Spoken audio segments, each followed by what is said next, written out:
Welcome to the 108 podcast, starring the drunk uncles of White Sox Twitter. He's at his ideal weight if he were 10 feet tall, beef loaf. Never holding but always partaking, not hungry but will eat, my sock summer. And your host, he's aged and smells like a sharp cheddar, Terezi E.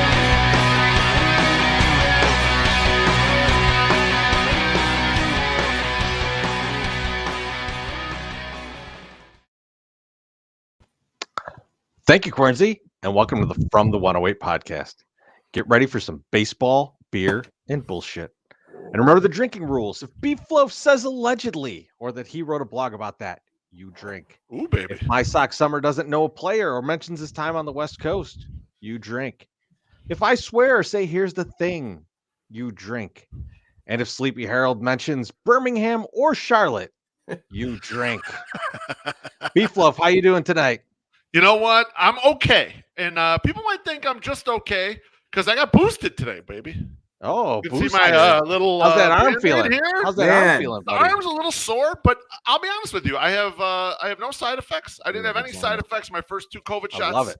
You know, Terezi, I know you're in the same boat. Same. My malaise and maybe my slight sadness is not because of that. Yesterday, I put out a little tweet just expressing myself about a musician that I thought was maybe a little overrated in the 1980s. I, in fact, tweeted, and I put a beautiful picture of Lionel Richie from the 80s with the big glasses, the sweater, the gorgeous fro, and I said, just listen to a song or two by this man from the 80s, still got no clue how he was a huge star, okay?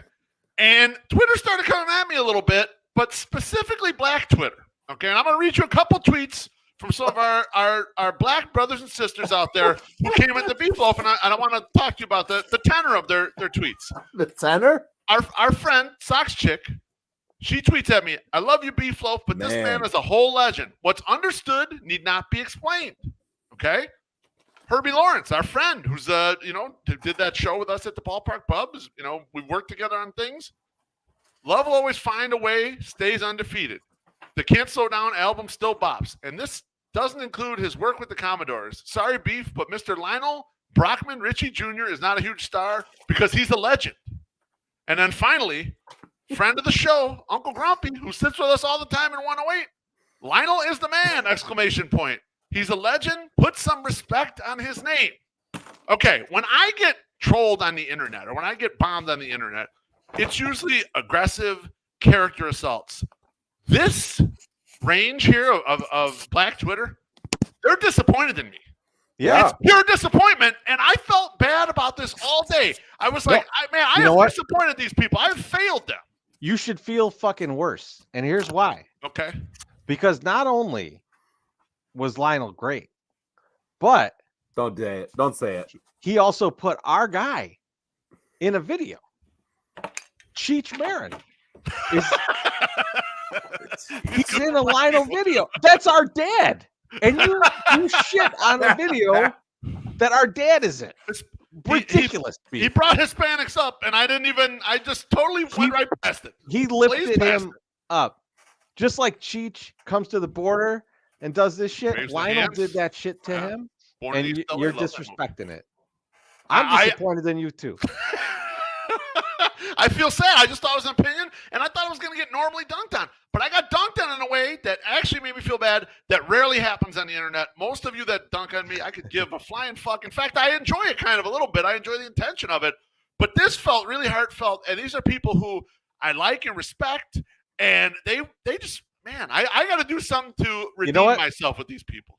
Sometimes you're just fucking wrong. You know, you just got to eat it. You were wrong this time. You just got to eat that you were wrong. And you know what? You know, I think if anyone can forgive you, Yeah. I listened to a soundtrack the other day when I was doing the bike, you know, Okay. and it's someone that you introduced me to, which was Curtis Mayfield. Oh, he's And the I man. think Oh, Curtis. you deserve a little bit of credit for that Okay. because you know that Slight redemption for me. Yeah, I'm gonna give you that. Curtis Mayfield never had Cheech Marin in a video, but Okay. still incredible artist and from Chicago, which Yes. is excellent. Yeah. Chicago's very own. Absolutely. So I'll give you that. I was gonna ask My Suck Summer how he's doing, but we'll see. My Suck Summer turned his camera off, but left his sound on so we could hear him doing whatever he's doing in the background. Oh yeah, you heard that. I'm glad I didn't say all that racist shit I usually say about you guys. I don't know if My you guys Suck noticed, Summer, but how in you doing, in the buddy? comments, Sean Corbin said, "White Twitter, we're here. We're disappointed with you too, Beef." Thank you. I appreciate you. Appreciate that. I want to make sure everyone's disappointed. I stood up to get like my notes for tonight because I'm very disorganized tonight, and I didn't want to show everybody my dick because I don't wear pants when we do this. So I was like, I gotta shut the camera off. I don't know if you have a strong enough camera to see it, but who knows? So I got too than much Breezy, going on, Matt, and I apologize for that. That I am moving around a lot. I am done moving around. Other than very breezy, how you feeling tonight? Doing all right. It's a good little thing. I'm confused to how you guys have gotten your booster shot, and I've tried to do it now twice through the Walgreens app, and they say you are ineligible for a booster shot. You're clicking the wrong buttons, idiot. What do I got to do? Do I got to say that I'm immunocompromised or what? What was the thing? Well, I think the last your white privilege. Hit the white privilege button and you'll be in. No problem. Well, you're angering the blacks, so I don't understand. It's what's going on. So I think how did you get yours 2 weeks ago, Terezi? That's what I want to know. Well, so there's a question about your being exposed to other people with your job, which I am, and that's the question that I answered. And so I think that's where maybe you're not clicking that one. I'm not. No. Yeah, and so I should do that. Well, yeah. I don't have a job, but I come in contact with shitloads of people. That's not quite true because and this is something we should probably talk about is we're going to be doing 108 Day Live. Yes, and that is one of our jobs, and we will be amongst all of you, and we definitely want to be as vaccinated as possible to be around you. Absolutely. And so in the comments of in the description of this show, there is a link to get those tickets. The tickets are $20. Why are we charging you? Because that shit goes to charity. All right. It's 108 Day. We're always giving back on 108 Day. Yes. So the money's going to charity. So pay $20 to come see us. We're going to be beautiful, but also we're going to have a fucking ton of guests. Yes. So there's going to be 2 full panels of people. I'm not telling you who it is yet. We're going to drop some of those as we go. We don't really Some of those aren't even filled in yet. Yeah, I was going to say some seats are filled, some are not. We're still working on that group. So I want you guys to go get people those that tickets. responded. Go ahead. Go get those tickets. It's going to be absolutely worth it. If you were at the Sox Fest after party a couple of years ago, last time we were all together in a room, this shit's going to be the same but better. And just make sure you go get that ticket. Like I said, the link's in there. Go hit it up. 108 Day is not October 8th. That's 1008 Day. Yeah. 108 Day is January 8th. Yeah. And that's when this will be. 0108. So, sir. Not 1008. Duh. So I'm gonna jump in now to how I'm feeling because I'm just gonna. Well, you didn't even. I mean, my God, I got asked. That's okay. I asked you, and you wouldn't fucking talk. I did talk, dumb fuck.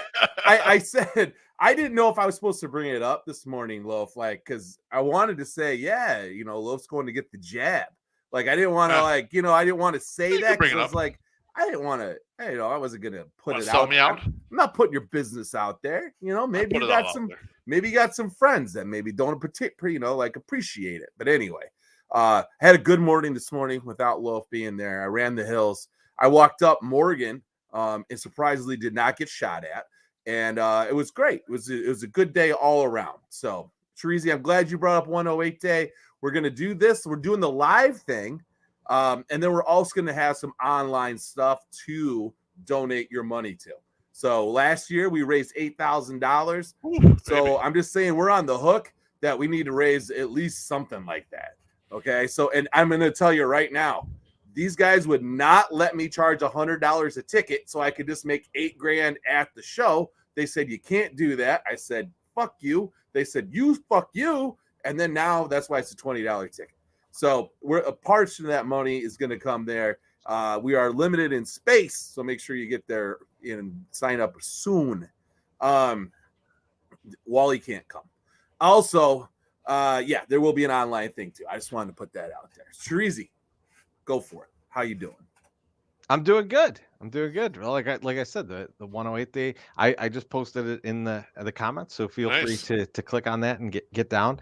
So fellas, this past weekend there was it was like Disney Plus Day, which is a totally made up fucking day that Disney Plus has to Nice.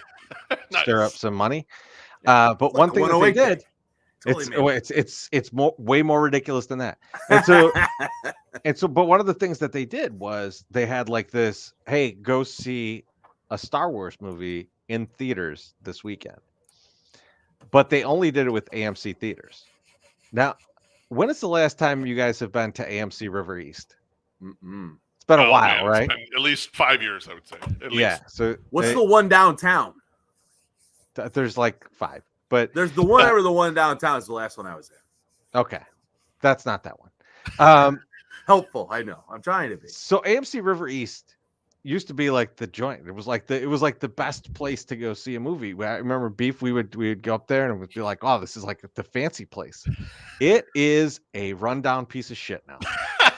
How quickly it ages. Holy fuck. Like we pulled into a parking spot. So it's me, Cornsey, and Josh from Sox Machine, Josh Nelson. And we pull into a parking spot and there's an empty parking spot across from us just filled with garbage. And I'm like, oh, that's impressive. So we walk past it, we get in the elevator. Guess what's in the elevator? Fucking bunch of garbage. Get up to the theater. The guy's like, hey, you guys are in this theater. I was like, oh, okay. That's not what it says on my ticket, but fine. You know, sometimes they move. Get up to that theater. There's fucking nobody in it.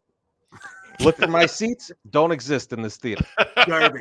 So I'm like, well, let's try the theater that is on my ticket. Yeah. We go over there. Go in there. We see some people in there. We're like, Star Wars? And they're like, Bollywood. Like, probably not Star Wars then. So then we see someone on the way out and they're like, oh, you guys looking for Star Wars? It's in this theater. So we go back to the one that the guy told me. Yeah. Again, my seats do not exist in this theater. So we just sat fucking wherever. Luckily it wasn't sold out. So it was like, it was not a problem. But I'm like, how do you fuck this up where you go, we're going to move this over to this different theater. But you know what? Some of the people who bought tickets, their fucking tickets don't exist. Let's just do that. It's fine. By the way, can someone get more garbage in the elevator? I thought what you were going to say is the first theater you went to opened the door, nothing but garbage in there. Dude, I wouldn't have been like if I would have walked in and like seen fucking Splinter from Teenage Mutant Ninja Turtles in one of my seats, I would have been like, sir, I have this seat. I wouldn't even been surprised. Wouldn't even been shocked. Ridiculous. I mean, I don't know what amount of people were going out for this day for the Disney related things. Was this like a big event, or was this some underground shit that you're like, oh man, you got the special password to go to this club and only a certain amount of people were doing this thing, like kind of nationwide or whatever? So I figured it was going to be like, okay, the word's out, right? Like, so Aloha Mr. Hand messaged me. He's like, did you see this? And I was like, oh shit, I'm going to get in on this. This is like Tuesday. Yeah. So I figured shit's going to be sold out. No. Like, not so much. It was like Sunday at 9 p.m. was the show. So it was like, there was like 15 people in the theater. I was like, it felt like someone was like, you know what? These movies suck. Like, don't go see these. It was weird. It was weird, and the theater sucked. So, but at the end of the through, day, nerds. at the end of the day, it was the movie that they showed was Rogue One, which means the end of the movie, Darth Vader shows up and just destroys some motherfuckers. So it's all worth it. Okay. Absolutely, totally worth it. Had a lot of fun going to it, but like, and also like, you can react a lot more to a movie that you know everyone in the theater has already seen. You know, Right, it's yes. like back in the day, Beef, when we would go to the at the Vic when they would do the Brewing View, like, you know, you could just react to the shit way more than what you could do like in a normal movie. Yeah, it's a fucking madhouse because these are they're not even second run movies. These are shit that have been out forever that people are just there drinking and partying for. You know, Exactly.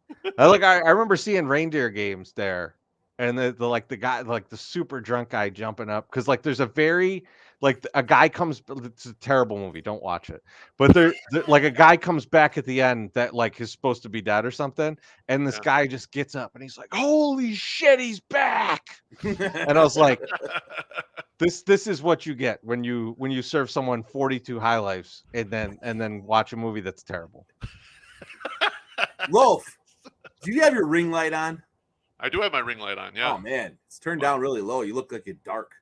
Do I? Wow. Yeah, you don't look so good. You know what it is? It's all the eye black. It might be. Yeah. It's soaking up. It's soaking up all the light. Yeah, it's soaking up all the light. So that's yeah, a good call, Teresa. Here, let's try the different lights. You like that light better?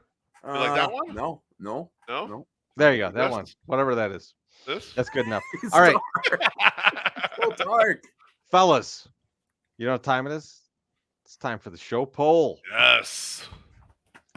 Today's show poll is your favorite Thanksgiving side. Yes. We're coming up on Thanksgiving. What's the favorite side for you fellas? I'll start with my sock summer because it's going to be something that is not actually a side for Thanksgiving, and he just wants to tell us.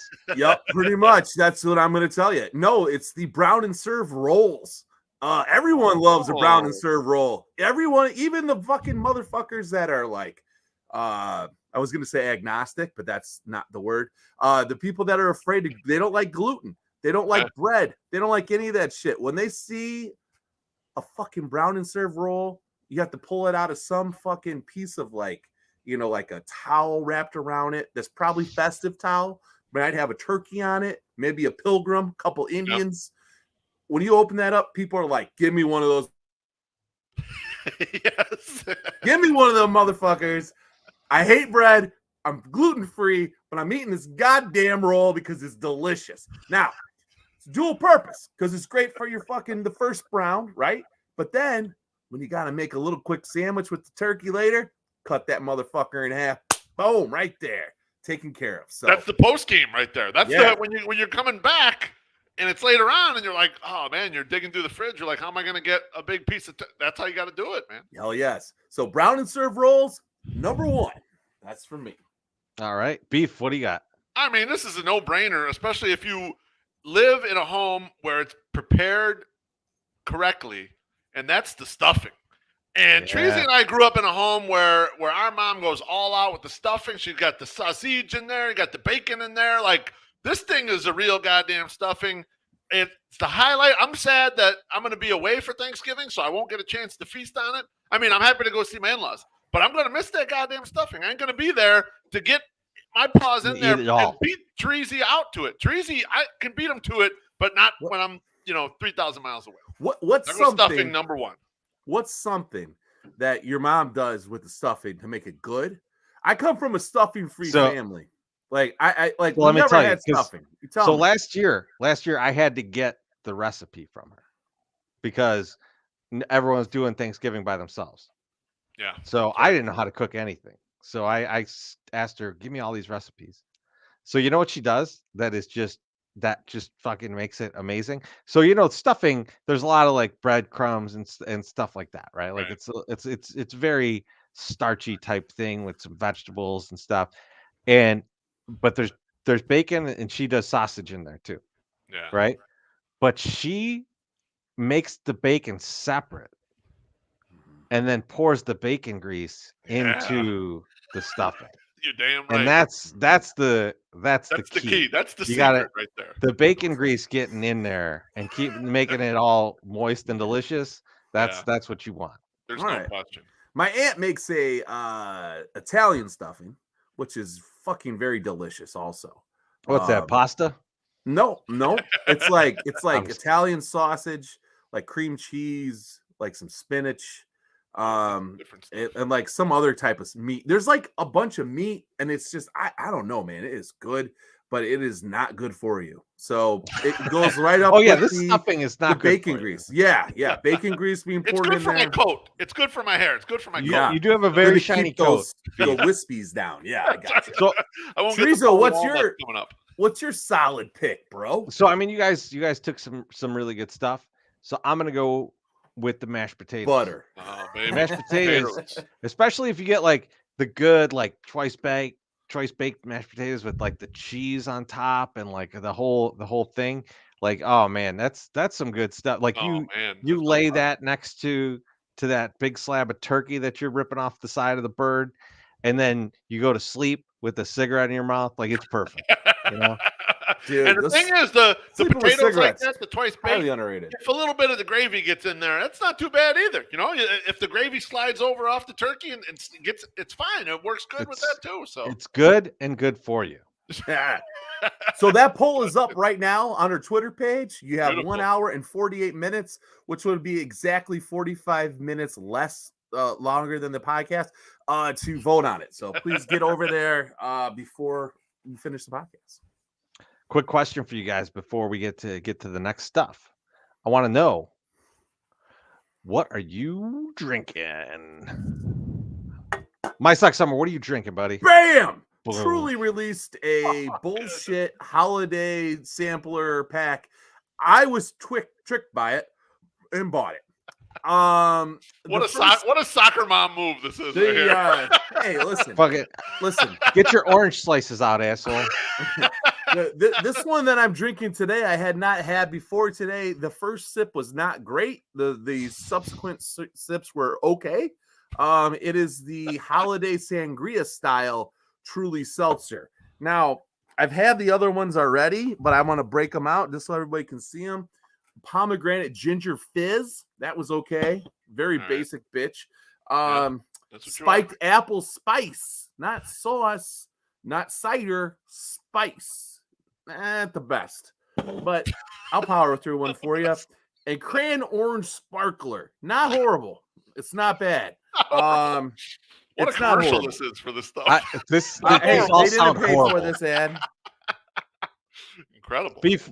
Listen, if Truly What gave are me you this for drinking? free, 'Cause I'd be I- somewhat nice. I'm done listening to this. Beef, what are you drinking? I'm drinking tequila. I brought back some Oh, tequila. Now, good for normally you, I buddy.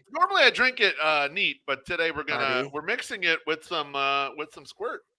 Oh, we're shocker. having course, the of course drunk you- online Of course, you're tour, mixing it with pup. squirt. I mean, these cups. This cup's Did you pretty run out of banged up. Diet Dr. Pepper or something, or what? This cup's pretty banged up, but they last a long time, man. It's still in good condition, even though it's been banged around and thrown around and dishwasher and everything. Nothing's coming off. It still looks good. So I yeah, am we're gonna knock back impressed. the rest of this. I got about 8 shots because I like to pour them out beforehand. I got about 8 shots total that I'm going to drink during the show, so I'm really looking forward to it. You know, Tracy, what do you got? What do you got in the holster over You there? don't even worry about what I'm drinking. I feel like there's another guy Solo. that I care about what he's drinking. I feel like we need to introduce this guy and see what he's drinking over there. So tonight's Yes. guest, Sleepy Harold, our guy Look at that from sexy from way back, like when we first started sitting in 108, one of the first guys that came over and sat with us and was like, "Hey, I'll sit with you fucking maniacs." I still don't know why he did it, You don't know either. but I am. Yeah. I'm I can happy tell to you have why him he did it. tonight. There he is. Yes. What's up, boys? Harold, welcome, man. Fella? How's Turn it on your going? ring light. Oh, I don't have one. It's got weird ceiling fan glares. Next So time, I like That's that. okay. No, I like You that. look good, man, and I like the hoodie. Yeah, thank really. you. Yeah, got to represent. Baby puked on the other one I was wearing, so had to change before. You should have left that one on. If it was the brand one, but it had puke on it, would be even better. It's like this is Yeah, how hard true. I work for FutureSox. Yeah, that's true. That's true. So, What are you drinking tonight? well, well, I'm definitely going to catch some heat for this. But right now, it's a Coors Seltzer Lemon Lime. Pretty okay at best, but that was while I was waiting to come on. The real big dog here is the Pina Colada Shake City Pineapple and Coconut Milkshake IPA from 350 Brewing Company. Oh, nice. Good. So when I first heard about like IPA milkshakes, I was like, no fucking way, man. I don't want any part of this. And then I had one and it tasted like some suntan lotion with a good beer. And I was like, you know what? I'm down with this. I will drink these. Yeah. So, hey, this is how we met Sleepy, as far as I know. His good friend, the mayor, Mr. Mayor, bought a shirt. I sent him the wrong side. They had to come down to get it exchanged. And then they just never left. It's like how most of us met our lives. We got hooked up because we bought them the wrong size shirt, and then we just never left. So that, from what I can remember, that's how exactly it went down. That's how I remember it as well. Yeah. Yes. And that first season that we hung out, I remember it was probably like, what was it, 2016? I just remember we'd said our goodbyes in probably the third inning, and I went and took a piss. It was about the fifth, and I was coming back, and you guys were still walking around up top, and I was like, man, just gonna miss you guys. We had a good season, and like we embraced in big hugs, and then we went back and sat down. It was touching. It was very touching. So he's been with us a long time. That's what I'm trying to say. You could tell it moved when you were talking. Yeah, well, thank God it's moving because the Truly hasn't done its job yet to make it. Oh, this one's not as good. Pomegranate ginger fizz, not good. Well, fellas, I'm actually drinking beer over here. I got the Goose Island Christmas IPA, rocking these out. They're only 7.5% alcohol, so I'm gonna be just fine. It's not like I had 100 drinks before we started, so things should just go really swimmingly all night. Before we jump into some other stuff, My Sock Summer, we need to pay some bills, so I would like you to do that now. All right. Jingle bells, Batman smells, Robin laid an egg. Batmobile lost his wheel and Joker got away. Dude, if Batman had a Mazda, Joker ain't going nowhere. Robin and him would be all high up in that motherfucker and have him hog-tied up in the back of his fancy-ass Mazda CX-50. Oh, you don't know what the Mazda CX-50 is? Coming in spring of 2022. The 2023 CX-50 looks to capture the same successful formula as its existing SUV's attractive looks, luxurious interior, and an engaging driving experience. The CX-50 is a more of an off-road oriented SUV with higher ground clearance than the CX-5 and available rugged style accessories. It's slightly longer than the CX-5 and claims that it has more room for rear seat. The CX-50 is a 5-seater and features a similar dashboard design as other Mazda models. A touchscreen mounted and on the upper part of the dash is controlled by a knob on the center console. The more expensive trim features feature plush materials such as leather upholstery available in a nice shade of brown, and a panoramic sunroof will be optional. Like other Mazdas, the CX-50 cabin will be closer to the luxury end of the spectrum that many of its mainstream competitors, including the CR-V and the Toyota RAV4, only hope to approach. Check out all the features on their website, MazdaofOrlandPark.com. You can sign up there to get more info on the new CX-50 as it is released. Give them a follow over at Zoom Nation if you're on the Twitters. They are a Carfax top-rated dealer and take advantage of their $500 discount for Sox fans. Fuck off, Cub fans. Merry Christmas, though. Mazda of Orland Park, home of the Zoom Nation. 8910 West 159th Street, Orland Park. 708-444-3200. Zoom. Thank you, My Sock Summer. If you need a hog tie, a villain, I love. Get them. You got hog tie, fuck Cubs fans, all in one. It's such a beautiful thing. You got hog tied and you got tongue tied a few times in there. A couple 2-3. I know the comments appreciate it as well. So couple 2-3. Gotta get. I can't wait till Zoe says some bullshit, and I'll be like, dude, come on, get the fuck out of here. It's time for some fucking baseball talk. Yes. Do it, baby. And so, like we said, we got Sleepy Harold with us today. And Sleepy Harold, for those of you guys who are not familiar with him, so he's longtime guy hanging in the 108. We love him, but he does something that we do not. We are terrible at this, and he is fantastic at it. And it is keeping track of what's going on in the minor leagues. Our brains are too focused on the major leagues and drinking to really pay attention, like all around the minors, and just see what's going on and really have an idea. Those of you who have read our blogs over the past few days about trading guys away, you can probably understand that we don't know that much about the minor leagues.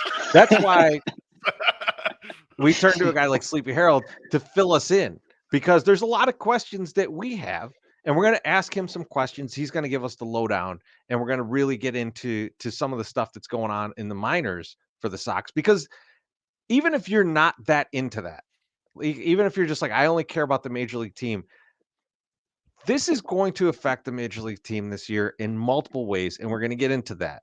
So we're going to start it off with a guy who's been added to the 40-man that until a few weeks ago, at least me and my Sox Summer, we had no idea who the fuck this was. Beef probably will tell you that he did. No, I didn't. Allegedly. I did not. But Sleepy Harold, give us the lowdown on one Anderson Severino and why he merits a spot on the 40-man roster. Yeah. So like you guys coming into this year, I had no fucking idea who this guy was either, you know? So like I knew he came from the Yankees and he was left-handed. That was it.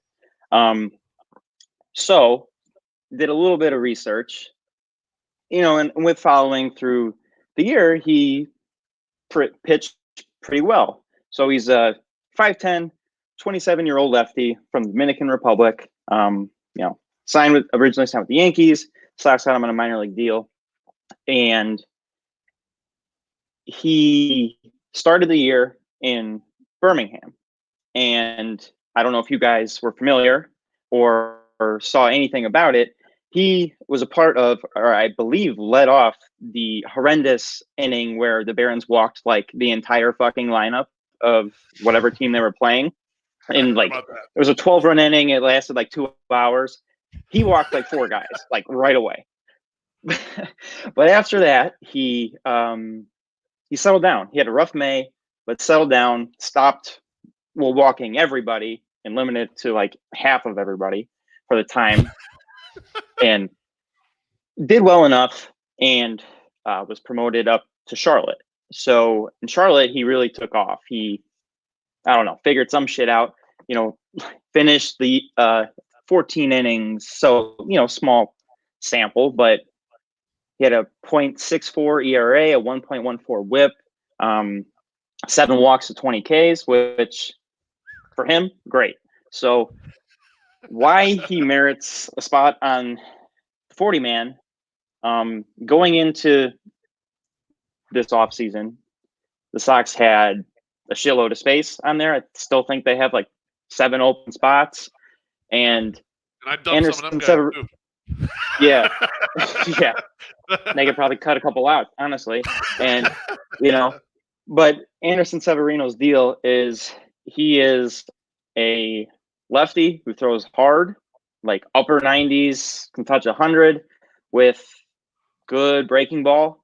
The problem, like I mentioned before, in like his first game in Birmingham, was control. Like he just walks everybody or a good amount of people. So I think why he merits a spot on the team, he made some maybe mechanical adjustments, something clicked when he got to Charlotte.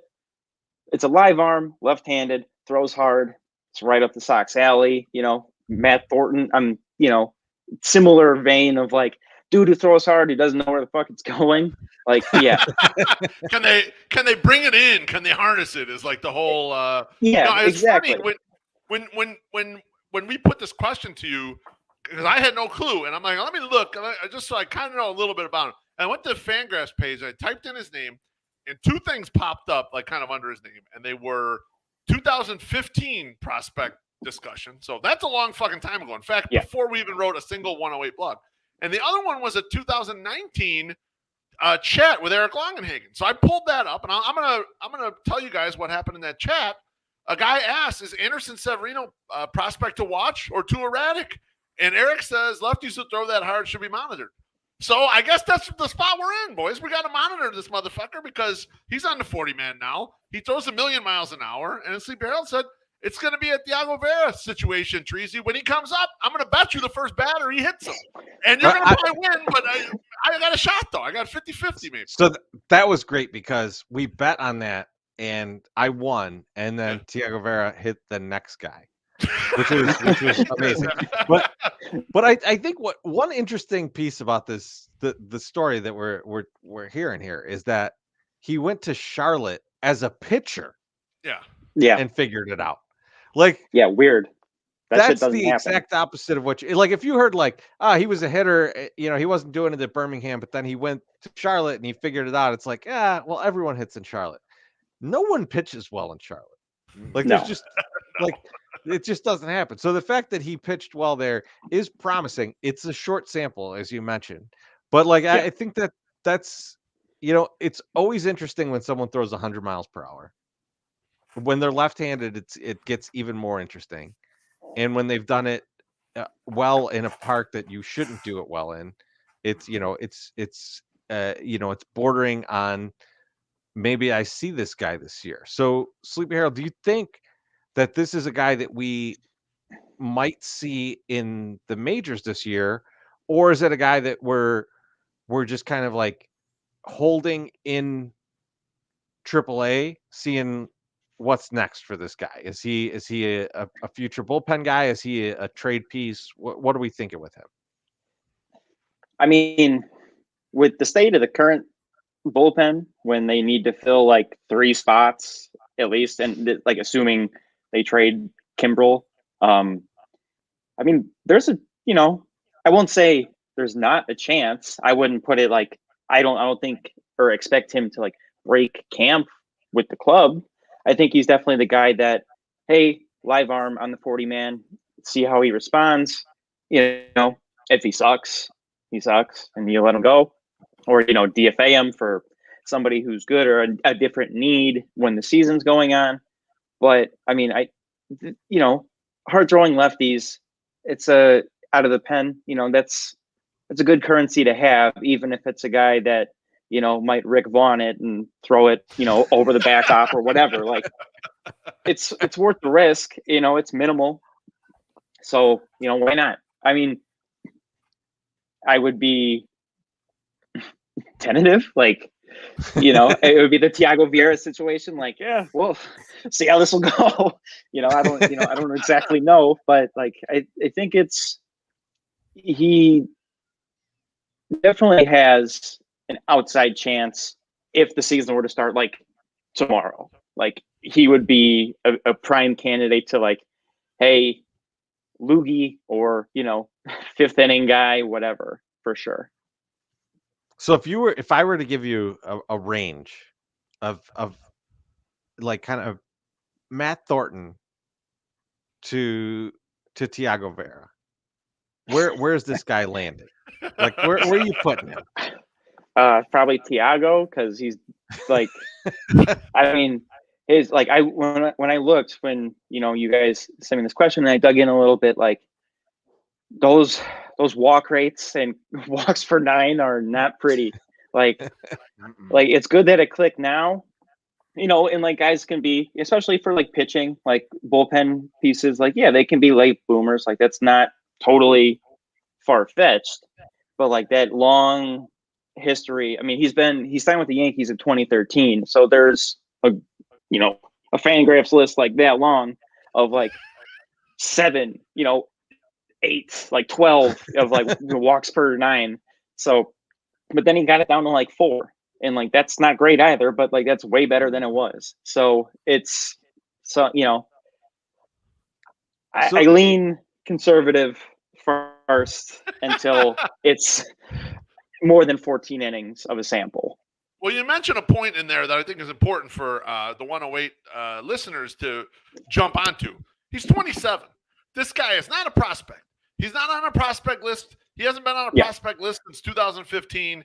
When I was looking him up, I like Tracy. This guy it's Kaiser Soze. We don't even know who the fuck this guy is. He comes out of nowhere. Now he's a guy, but this can happen with bullpen arms. Something clicks, they're bouncing around for a while, they figure out something, and boom, next thing you know, they're on the fast track to the majors. And given the way teams churn arms, fucking any of these guys are valuable. I thought it was interesting too that the day, basically the day of, almost at the same time, they DFA'd Wally Money's bestie Jace Fry, and they put this guy kind of in the Jace Fry spot, right? I mean, because Jace Fry wasn't necessarily a lock to make the majors. He was probably going to be a guy who's going to start AAA, but instead of paying Jace Fry whatever the arbitration was, it's like, Jace, see you later. We're going to pop this guy on the 40-man roster. So we'll see. I mean, it's going to be interesting. I'm looking forward to see. I will keep an eye on him now that I'm aware of his presence, even though I couldn't have picked him out of a lineup last week. You still can't pick him out of a lineup.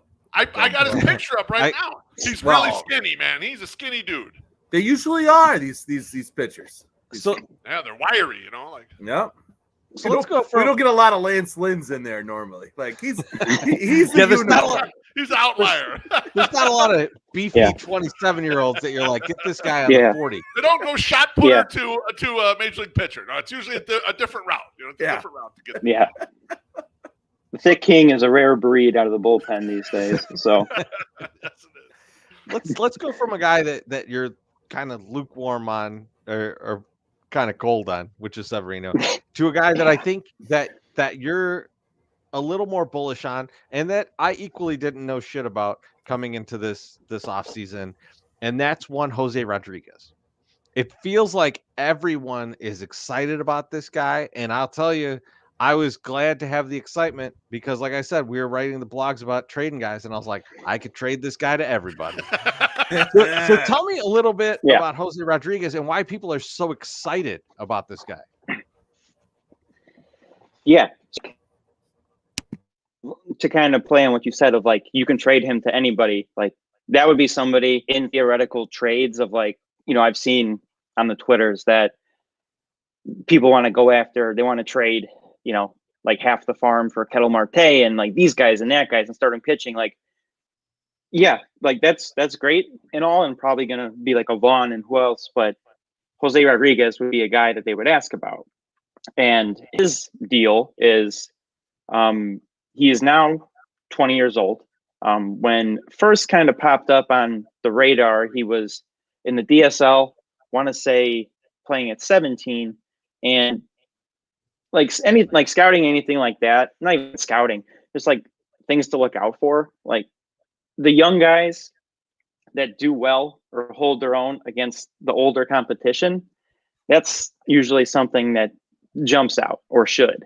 And like him, he was playing against pitchers that are older than him, and he hit pretty well. Like it was, held his own for being like a new signee in the Dominican. So then how he kind of got some more helium was when he came stateside in 2019, and he ended up as an 18-year-old leading at that time, the AZL Sox, now ACL, which is a stupid fucking name, but he led the team in home runs, and as an 18-year-old, he had 9 in like 60 something games, had a 121 WRC plus for you stat nerds out there, 505 slugging, and 18-year-old doing this against older competition. So this is like guys, that are recently drafted, that are like older, some college guys that they throw down there. He's holding up. He's doing well, and he's a shortstop. But the kind of knack on that was like, well, he's kind of raw at the position and, makes some errant throws. Like he might have to move to second, but, the bat plays, like he was just hitting. He hit in the DSL, he hit in the AZL, then the pandemic happened, so he didn't hit shit, I imagine. I don't know, unless he was in the cage. So then this year, they gave him an aggressive assignment. He was 19 at the time, turned 20 in like May or something, but it gave him an aggressive assignment to Kannapolis, low A. And let's see here, just want to make sure I have the right numbers. So in Kannapolis, he 78 games. So, that's a 2.5 month sample.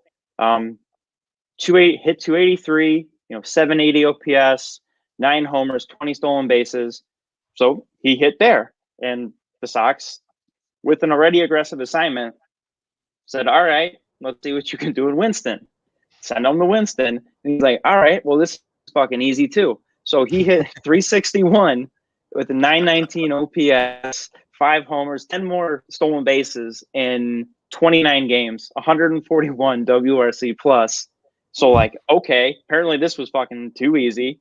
And so then they signed him to Birmingham for like the last series of the year. It was only 4 games, so you don't even. It's not really worth mentioning anything from it because it was like 14 plate appearances, I think. So it's he still got the promotion. He still jumped all the way. He jumped double A as a 20-year-old. Like that's incredible. Exactly. Like he went 3 levels as a 20-year-old, and from following the Sox minor league system for as long as I have, that doesn't happen. Like guys don't do that for the Sox. Like Luis Roberts, like Eloy's, like those are different breeds. This guy was like a $50K signing in the international period, like 2017 and 2018, and relatively unknown, wasn't a high ticket guy, and just hits. And like now, the more encouraging part too with him is some scouts believe that he can actually stick at shortstop. Like he still needs to refine some things. Like he's a 20-year-old. Like, yeah, he's not going to be, Brandon Crawford or whoever Gold Glove shortstop you want to throw out there. Like he's not that right now, but like he can play second, he can play third if you need to. Like he can play short, and they threw him out in the outfield like once or twice, but he can play on the diamond, and that's valuable. And he hits, which is people like that. Like that's good. That'll take you, that'll take you far. I like that person. I like guys that hit. I like guys that hit. That's the baseball, to be clear. Yeah, I like guys that hit baseballs. I'm not a big fan of other things usually. Bottle, yes, no. Like hit the bottle's fine. Yeah, Now, Sleepy, thinking on Jose Rodriguez here, and this is kind of a little bit of a deeper question, but it falls in line with the type of player he is.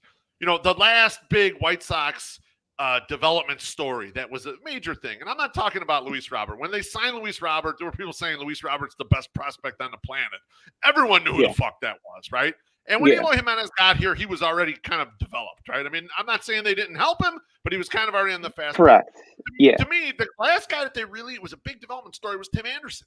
And Tim Anderson, in some ways, is in this same vein that Rodriguez is, where good athlete, swings at everything. Can they develop that? And then he wasn't much of a baseball player, and they got him to stick at short. And Tim's a league average shortstop now defensively. Like it almost feels like the White Sox spent 4 years drafting all these college bats when it's like they might actually have a skill taking a good athlete who has good bat to ball skill. I mean, that's the key here with Jose Rodriguez. I think sometimes we get snowed over about walk rate. You guys got to put the goddamn bat on the ball to be effective. Everyone does. We've seen Zach Collins not hit for shit because he had a good walk rate, but he can't hit. He can't make contact. He's got a 30 grade hit tool, So I'm wondering, do you think that like maybe this is kind of a low key strong point of the Sox development system, that they can bring a guy like this along and holy shit, he looks like someone. Yeah, I mean, it's, to say the least, it's definitely encouraging that after the whole, rebuild thing and like gearing more towards college guys to start, and then not really going heavy on like the young athletic talent that I know people at FutureSox and others, on the Twitters were kind of pining for, that, the young guys, as we see, like we've seen in trades, the young high school teenage players, like that's the currency of the MLB right now. Like that's what people want. That's what teams want. And it's good to see that, this guy, that whatever they're doing, like, hey, sometimes you get dumb luck and you get a good guy.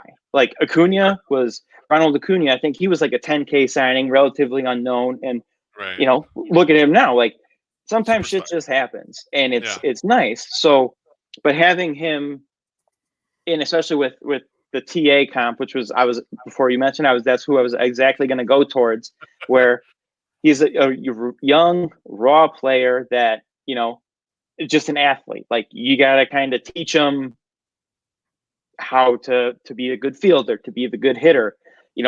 Walking for like Jose Rodriguez, probably not going to be a big part of his game. But if you have like a 60 hit tool, like, doesn't matter, Right. I would kind of comp his, maybe his offensive profile. And again, this is just a loose comp to kind of wrap to, if you're not to help super our familiar. listeners understand. Yeah, exactly. Yeah. Like, I would kind of consider him as like me. He's like a Nick Madrigal light, but with more power. Like, he's going to strike out a bit more, probably not get on base as much as him, but he gets the ball with more authority. So, and he's, middle infielder, like, that's similar. He's a little bigger than Madrigal. I mean, Madrigal's like my fucking height, so whatever. Yeah. He's itty He's bitty. not that big. He's fun 5'11". It says 5'11", 175. So he's not that big. I mean, he's still. No, small yeah. guy. So, but I mean, still average. 5'11". I'm going to say average. 5'11" next to Nick Madrigal is like about a foot taller. That guy's like 4'12". 4'12". He's 4'12", guys. He's 4'12". Yeah. Not 5 foot. He's 4'12". So It makes you sound bigger when you're 4'12", not 5 foot. You're like, he's 4'12". So as we talk about this, and as we're talking about what the Sox have found here, what they found with Timmy, what they've seemed to be able to develop. It begs the question. Like, I think a lot of people will look at our free agency coming up and say, like, don't give away that second round pick. We need to build up the farm system. But are the Sox actually better off going into the regular draft and trying to find people where they seemingly don't do as well? Or is it in the international where they can get guys who have more raw talent, who are younger, who they will have more time to develop? Is it a better strategy for them to go and go San Diego Padres and do a bulk buy in the international group and say, let's see what we can get out of this group, as opposed to going into the draft and saying, we're pretty terrible here. Let's see if we can be a little bit better than terrible. Yeah. Yeah. So, I mean, I'll say, like, obviously this is kind of like a bullshit answer, but like, they're both important. Like, should have been blowing out. They should have been blowing their wad, like, on the international market well before they changed the rules on it. Like, now, they have their allotment and they have to fall within that. But even that, their strategy, which, I mean, has yielded some results. Like, when you look at like a Yolbert, Sanchez, and then like of recent guys, and Norge Vera, they kind of seem to target some of the older Cuban prospects. They're kind of going, it seems like, a quality over quantity approach, which, like, I get to a point, like, I wish they would just blow it out and invite, sign 20 10K guys. Like, who cares? Like, if you get one, that makes it, like, that pays for all the other ones. Like, it makes it all worth it. So I think for that, like, getting those, they're all lottery tickets. I mean, that's anything. The draft, the international signing, it's all just lottery tickets. It's a lot easier to kind of follow the draft because there's, Baseball America, there's all Fangraphs, there's all the sites, and then there's games, there's college. Like, it's more easily attainable than, hey, here's this 14-year-old kid they've been watching play baseball down in Dominican. He might be good. You can't see it. Here's $1 million. Like, we'll see you in 5 years. But that's an opportunity. That's an opportunity, exactly. Right? Because everyone's got the same information on these guys that are in high school and like are in California. Like, you read, was it Future Value? And I forget the player that they're talking about. It's like someone in LA. It was a black kid, and like no one had a book on this guy. and like they're like, well, let's just take him in like the millionth round Mhm. because he's the best player. And oh man, I'm bummed that I'm blanking on the name, but like he was legit the best player. Oh, it's oh, man, for the Angels. He played for the Angels forever. Howie Kendrick. Howie Kendrick, where they were like, they're like, Nice. he is the best player for the last like 7 rounds. And Yeah. let's just wait on him because no one even knows that Nobody this knows guy him. Yeah. exists. And like I feel like that is amplified when you get into the Yeah. international. And like and this is more way outside the box thinking, but like no one's going down to Venezuela anymore because it's Yeah, you probably scary shouldn't. down Yeah. Yeah. It's But, tough. like, Yeah. there has to be opportunity there. Like, you Yeah. know, like those are the types of things that I would be interested in the Sox pursuing is like really getting out there and going like, these are people that are not being paid attention to. And the older Cuban guys is an angle, but they're expensive. So it limits how wide you could cast that net. Right, you don't get as many shots at it. You don't get as many raffle tickets when you have to go up. Exactly. Yeah. Yeah. They, you know, they seem to be comfortable with it. Like, you know, the pipeline. I mean, we you know, we can't deny that they have strong relations in Cuba. Like the Sox and the Astros have very good connections, I think, with just Cuban players in general. Like they both field a lot, but you know, that strategy, like it has paid some dividends, but like, you know, like you guys mentioned, like you blow half your wad there, it limits you what else you can do, finding diamonds in the rough. Like even the you know, the hot guy for a minute there in the system, Benjamin Bailey, he was a Panamanian signing for, I think he was like less than 50K. He might have been like 35 or something. I mean, it was a much lower amount than you see, but you know, that was a guy that nobody knew. I mean, I didn't know. Like he was just somebody who stood out because he had, you know, gaudy walk numbers. He walked more than he struck out like for a whole year. I mean, again, it's, you know, the DSL, but still, like that's what it was. Like Right. They found this unseen, untapped resource. It seemed like at the time, and I know they signed I believe they signed a couple other guys out of Panama. I think Marco Patti.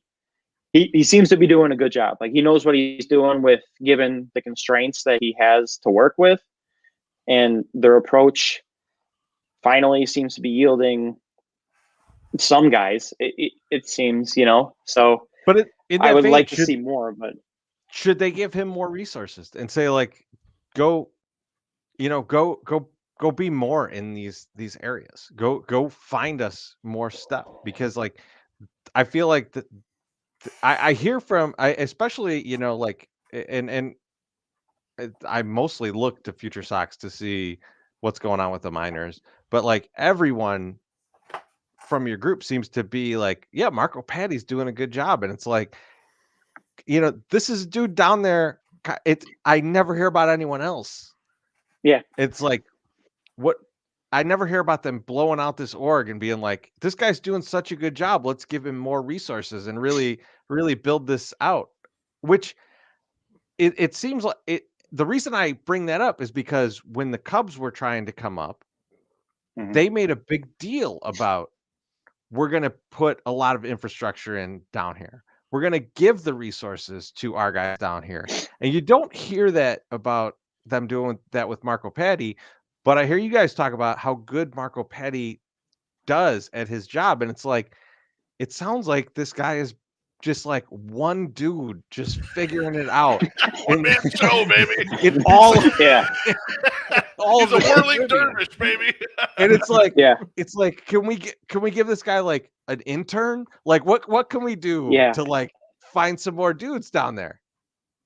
Yeah, I mean, I think like a good place to start would have been had they allowed themselves to field 2 teams, like 2 DSL teams, so they can actually bring in more people and play more guys rather than shoving.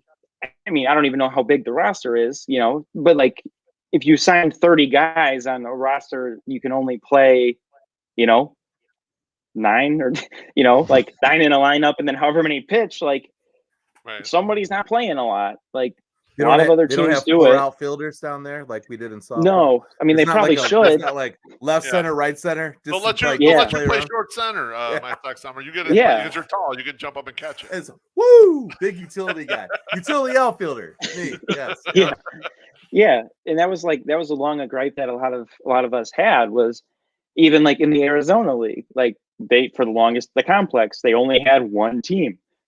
The Cubs, a bunch of these good organizations that had like deep pipelines that were signing guys, had multiple, they were giving multiple cracks at it. They had multiple teams with full rosters and just saying like, hey, you get a guy that breaks out from it, great.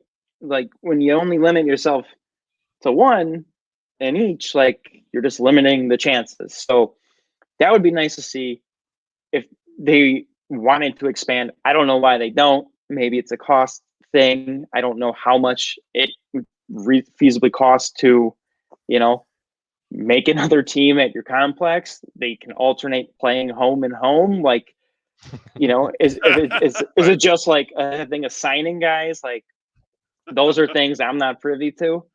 It seems like you're running a baseball team and players are your currency. Why don't you want more of them? And then more good ones can come out of it. And that's, like that just makes sense to me. But again, I'm not a billionaire who owns a baseball team. So, Yeah. But I mean, they should understand the law of large numbers. I mean, you would think they would. Yeah, exactly. You would think that they would. We all learn that. Loaf, you're the accountant, but as far as I know, if you spend money, you don't have it anymore. So like, true. You can't stay a billionaire if you spend your money. Depends if it makes money for you. I guess that's one of my biggest things, Sleepy, that we've talked about recently and even in their chat. Sox don't draft well. So, and they seem to pull a lot of players out of an international market and get some guys there.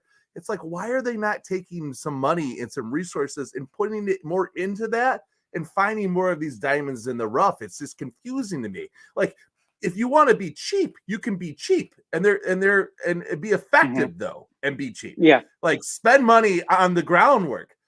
Pay some guy down there $60,000 a year to fucking find people for you. I mean, it's like that's got to be like $2 million a year in Cuba. You give him $60,000, that guy's probably gonna end up dead. So we probably should have talked about how much money we give the guy in Cuba. But like even in some of these other areas, like you give him some money, and just like figure out this shit, like and Alex Root said in the comments, and I'm sure he's right. Like there's so much shady business that goes on in these markets. Like they don't want to bring it up. They don't want to talk about what's going on because it's probably gnarly. Like I went to like just over the border towns in Mexico, and really shady shit happens there, and it's not even associated with baseball. You know what I'm saying? It's just like a guy we used to hang out with ends up decapitated. No one is arrested. There's no problem. Yeah. It's just fucking Mexico. So God forbid, I can only imagine what some of these other towns are like. But anyway, I wish the Sox would take a few dollars, just like a few bucks, and just like invest in that system, because we know we're not going to get we don't draft well. We're probably not going to spend big money on free agents.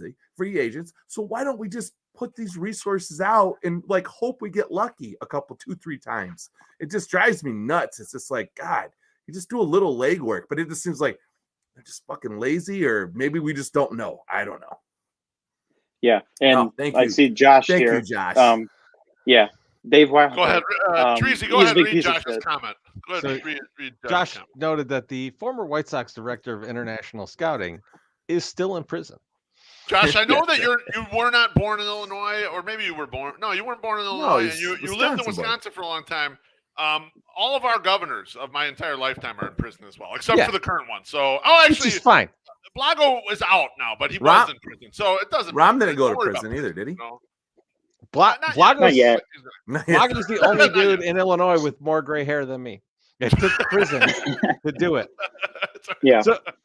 So we pounded on a lot about the minors and like the very young guys and finding some people. But let's take a look at like the guys that are close, like, double A, triple A.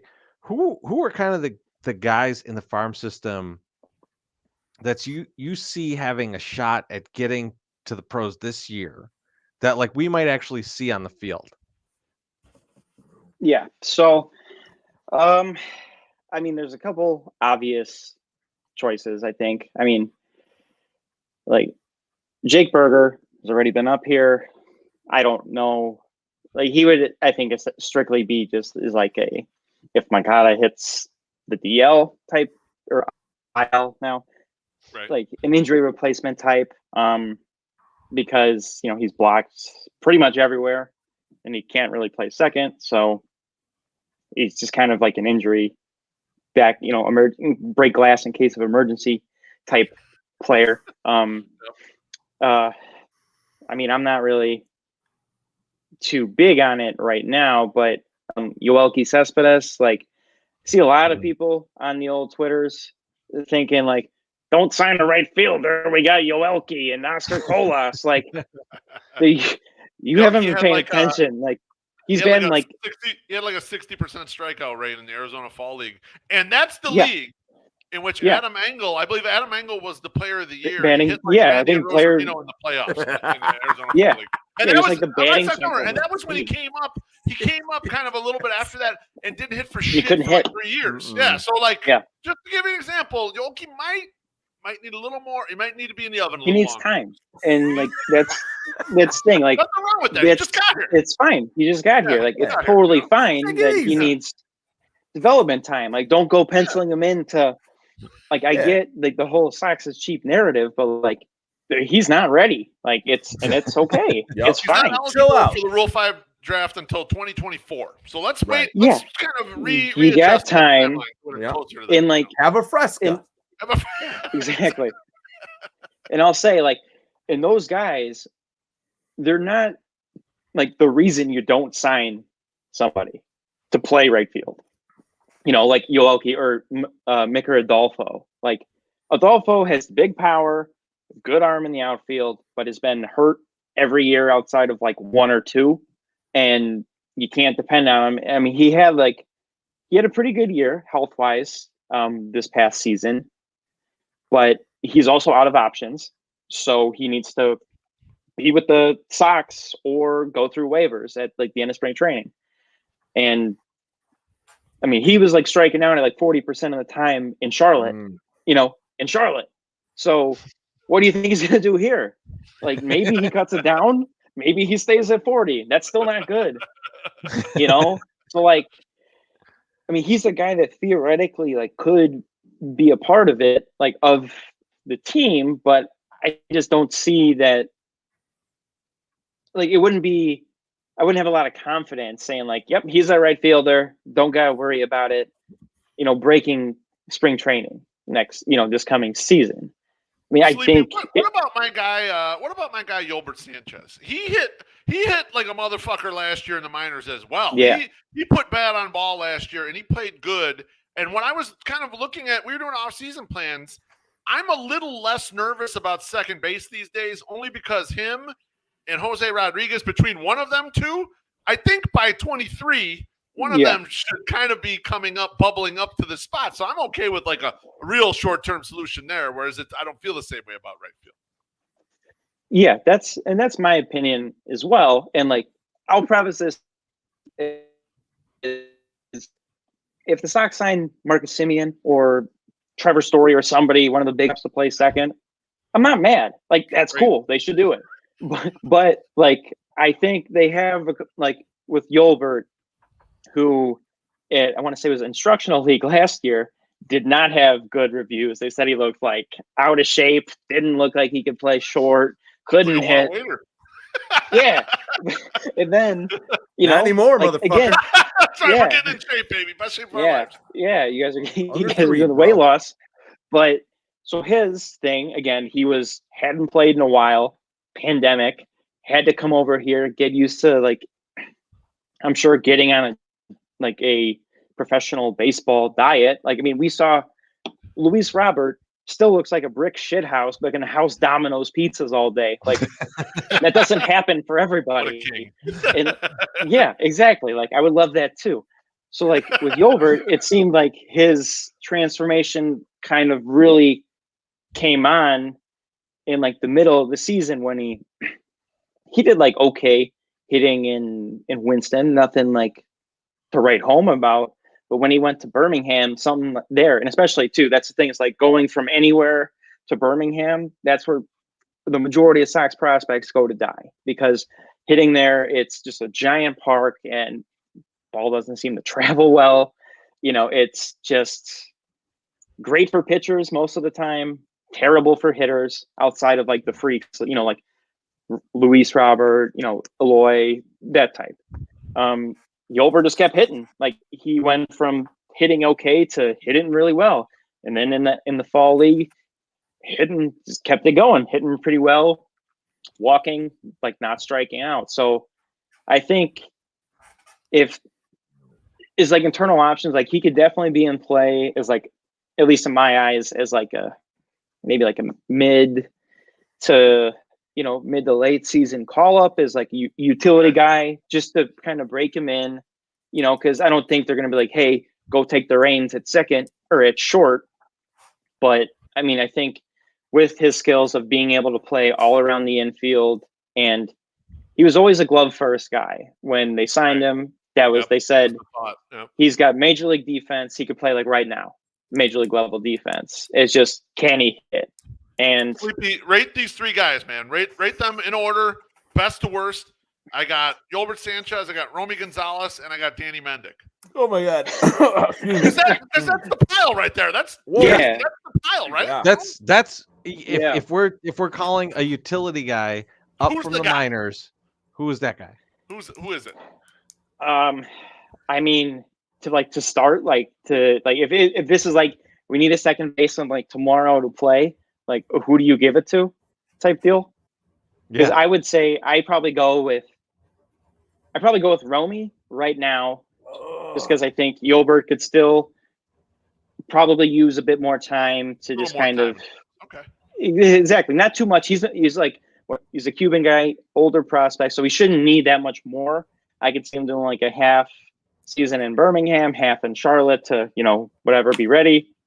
But I think we know what Danny Mendick is, and it's not very good. I think you just told us what Danny Mendick is. You looked at that three and you didn't even consider that motherfucker. No. So you told us. I was waiting for it, Trees. I was waiting for it. I was going to put my head down if he did Mendick first. I was going to do one of these right here. I think the same about him. So I'm glad we're on the same page. But yeah, I felt what you were saying. Yeah, I mean, like, this is the thing. Danny Mendick is like, honestly, if you really look at it, like, he's a great scouting story. Like, he was a late round pick, not expected to do jack shit. They were just sending him from Winston to Charlotte to Birmingham, back to Winston to Candy. Like, they were sending him all over because, like, to that at the time, he was just kind of a body, but he performed and he got rewarded. So, like, and that's like, he's kind of like, Engel has obviously a bit more value, but he's kind of in that same ilk of like a late round pick. You don't expect much of that. Hey, good scouting, diamond in the rough. Like those are good success stories for a system that was kind of lacking that for the longest time. Their biggest problem, at least in my eyes, for the Sox system was that they were never able to produce. Everybody doesn't need to be a superstar. You need some guys that are just fucking good. Like, just be average. Regular good. Just regular ass just good player. That's right. That's fine. They just couldn't do that for the longest time. And that's what killed them. Like, for all those years, it was the Stars and Scrubs lineup that were half scrubs because there was like one guy in the minor leagues. And then they would trade him for, you know, some shitty reliever or like whoever. They just got rid of him. Or in Tim Anderson's case, they just raced him to the majors and said, "We're dying. We need help right now." You know, they did that with Gordon Beckham. And Gordon Beckham was even the same way. Yeah, yeah, right. Just say, "Hey, fuck it." This and is the they kind of screwed it up. We gotta use it, you know. Yeah. So like that's the thing is like, obviously, producing as many blue, you know, all-star prospects as you can is fantastic. But like, the point of the system is like, dude, you just need some guys that are good that can, like Gavin Sheets came up this year. He was good. Like that's what you needed. You needed him to be good, and he was. And you weren't expecting it. I wasn't expecting that. Yeah, but like it's just things like that where it was kind of like a next man up situation all year after all the injuries, and it just kind of worked out. Here's part of the problem. That the exactly what you described here is we haven't been able to get anyone good, and then someone comes up and they're just good. Gavin Sheets was good. That's it. And now he was good. People are out there. He's Jim Thome. I mean, Rick Hahn exactly. saying, I'm comfortable with I'm bullish on this guy in right field. No, you're not. You shouldn't be. He was usable. He was a guy you can put out there if everybody's hurt. You know, he was he's a guy. He's a quadruple A guy, and when you watch him in Kauffman Field, it's fucking terrifying. Yeah, that you should not be bullish on that. You should have 5 more guys like that, and then sign a free agent. Yeah, and I think that's part of the problem, that we've been so starved for just someone to come up and be adequate that when we see someone do it, we're like, future of the White Sox right there. Exactly. And like I get the hype too. Like I get wanting to buy in. Like I was a big, like I liked Gavin Sheets when they drafted him and following him. He's a big dude, lefty pop, very big. Didn't strike out a lot, like walked a good amount. It was just the power wasn't showing up in games. And then this year he has his power binge. Like perfect. It's seeming to click. But like, and I get to with Rick Hahn saying, oh, you know, we're bullish on Vaughn and Sheets and Wright. Like, yeah, you're not going to shit on the guys that you had playing the outfield that didn't need to be out there because everybody else got hurt. Like, yeah. You guys saved your ass last year, basically. Yeah, they saved your ass. Negotiating tactic and a negotiating exactly. That's what it is. But like, if they go into the year, and I see this, a lot of people like seem to be like complacent with this fact of like, everybody complained about how shitty the defense was, like during the playoffs. Like we got exploited, and because the Houston played great defense and, you know, pitched better. Like, I mean, Houston was just better in that series. The defense was better, and being complacent with like Gavin Sheets and Vaughn was better than I thought he'd be in left, and he was okay. And that's fine. Right. It's going to be okay. It was okay, yeah, exactly. That's fine. Which was great. But the like, guy never played left, and they threw him out there, and he was absolutely fine. That's tremendous. Like that.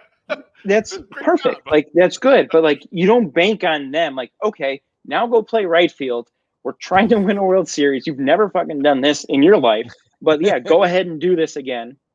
And don't be bad. Because like that reflects on the pitchers too, when guys can't go out there and take bad reads and make bad throws and like just miss balls because they're not outfielders. Like that's gonna lead to extra hits, extra runs, longer innings, like just all that shit. And I get like, oh, he's lefty and he's got power, or you know, like I get that, but you don't just lock him in as a permanent right fielder because of like 60 games or, you know, half a season of like, well, he hit some dingers in the whole, you know, in the postseason. Like, okay, I get it, cool. Like, let him do it again. Or let him do it in Charlotte. Like, let him earn it. Hand to put the glove on. We can't put him in right field every goddamn game. I mean, come on.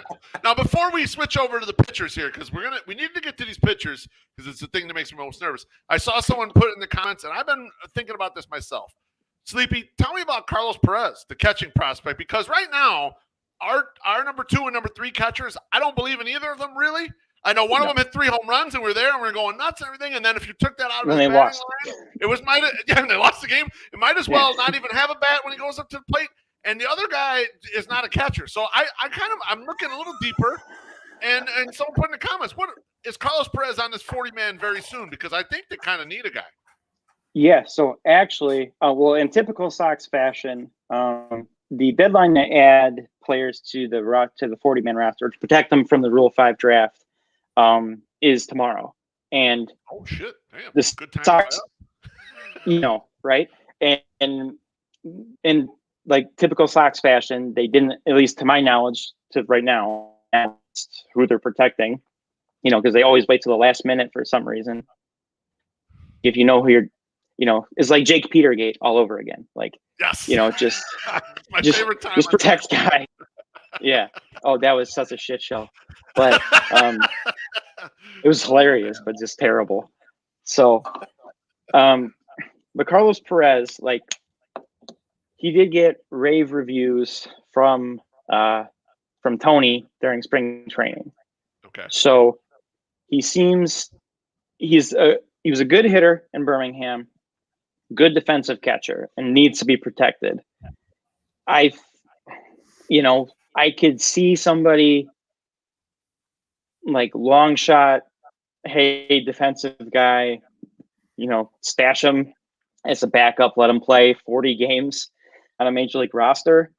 But I think the Sox protect him because, like, you know, like you mentioned, like, who were his competition? You know, like Yermin, Collins, or Sebi, like, Right. kind of all know Sebi's what they option. are. Yeah, like, you know what they are, and they don't seem to be very good at catching, which is kind of important. Right. So That's the like, job. at least like Carlos Perez seems to be the type of like defensive, like he's got a bit of a bat. You know, it's not, I mean, it's a backup catcher that you're looking for. So like, you're not expecting him to hit well, you're expecting him to catch well. And that's what he can do. So I think protecting him, honestly, in my eyes, if it were up to me, which it's not, I would protect him. Just because, like, you know, his competition, like, Sebi's, you know, 27, 28, whatever. Collins is getting up there. I'm surprised he's honestly still on the 40 man, but, you know, they're not like really catchers. I mean, Sebi's fine for like some aspects and then sucks at like the blocking and all the other shit. And Collins was just bad and the same. So yeah, like Carlos Perez to me makes sense. If that's who they have their eyes on, like set as, okay, an internal option is like a backup catcher in the next coming years. Yeah. Protect him now. Who cares? Like, it's just one roster spot. You have 3 expendable guys if you really want to get rid of one because you don't want to fight. I don't see them keeping 5 or 4, 5 catchers on the 40 man. So that brings us to a good topic here. Who are the guys that just, who are the prospects? We'll put prospects in quotes. Who are the prospects that we should just be done with and just need to go away and not take up any space on the 40 man or just even in our organization? Other than Blake Rutherford. I was going to say Blake Rutherford. I mean, that's the number one guy, right? And just because, like, I mean, I remember too, like, I was fortunate I got to go to the alternate site last year and watched him hit there. I mean, he looked good. Like, he was hitting the ball all over, like, driving it, and he looked good. And then nothing happened this year. Like, he had a little hot streak after, because I remember it was like right after we came out with, I believe, our mid-season top 30, and he was just off. And he had like a 2 or 3 week like stretch where he was on fire. And then, you know, like he just busted. Like, that happens. And like, that's the thing is, like, all these, like, that's why you try to get a lot of prospects, is because not all of them work out. Like, and we know that's kind of the thing. Like, you don't just bank on like this with the Sox track record kind of like developing people. Like, don't just assume that, like, oh, every spot that we have open is going to be filled internally. Like, they haven't really done well at that. So, but like for guys expendable on the 40 man, like, I'd say you could Rutherford, Yermin, Sebi,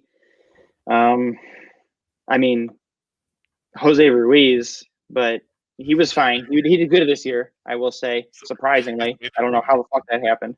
He's like the but fourth I mean, he's got a good arm. Yeah, I know. That's what I'm saying. I mean, I agree with you. I'm not disagreeing with you either, but he's like the fourth reliever right now. Yeah, he stuck it out long enough to have a good year. So they gave him enough opportunity. Jesus. It's funny that you bring up the topic of like guys die on the vine and don't work out, and you were talking about it earlier about the currency of the young players. I wrote a blog. This was almost 2 years ago exactly. I wrote it on the day after Christmas in 2018, and it was kind of like what guys need to take a step forward to help the White Sox and be trade assets.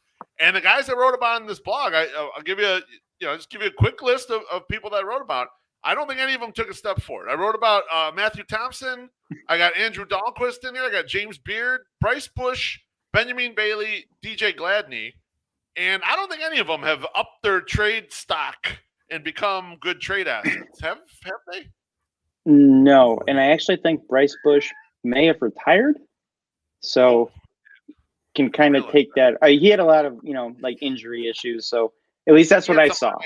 Too, right? Yeah, he had like an eye thing and then other stuff that just kind of compounded. So that's at least what I saw. I don't know. I hadn't seen anything like super confirmed about it, but those guys in particular, like nobody really excelled. With the young pitchers like the Thompson, Dahlquist,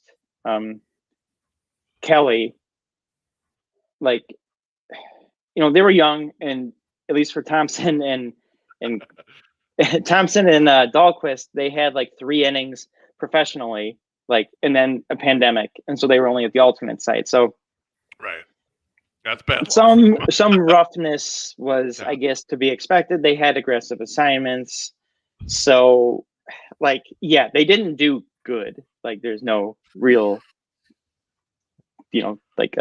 defending that, but yeah.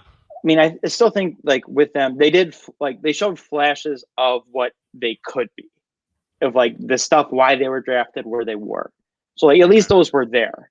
Like James Beard, he's fast as fuck, hit a homer every now and then, but couldn't hit otherwise. Benjamin Bailey was couldn't find it at all.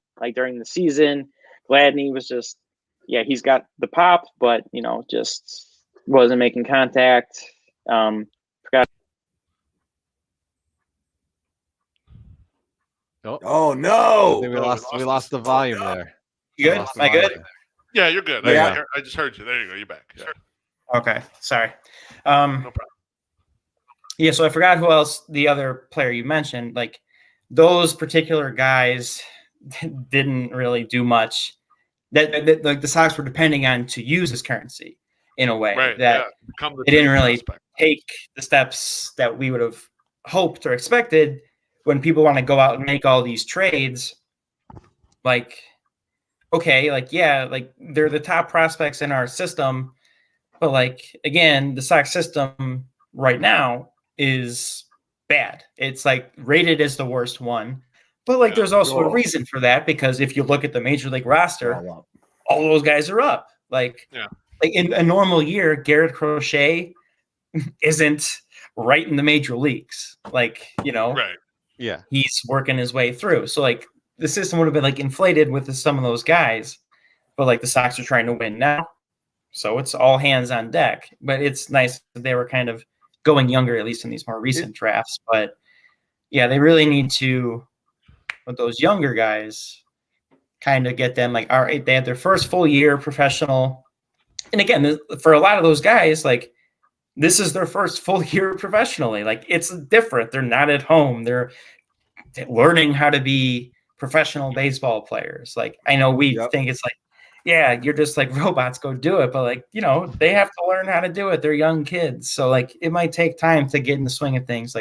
What do I have to do to be prepared every 5th day to start? Or what do I need to do to keep my body from hurting? Things like that, they need to kind of figure out for themselves.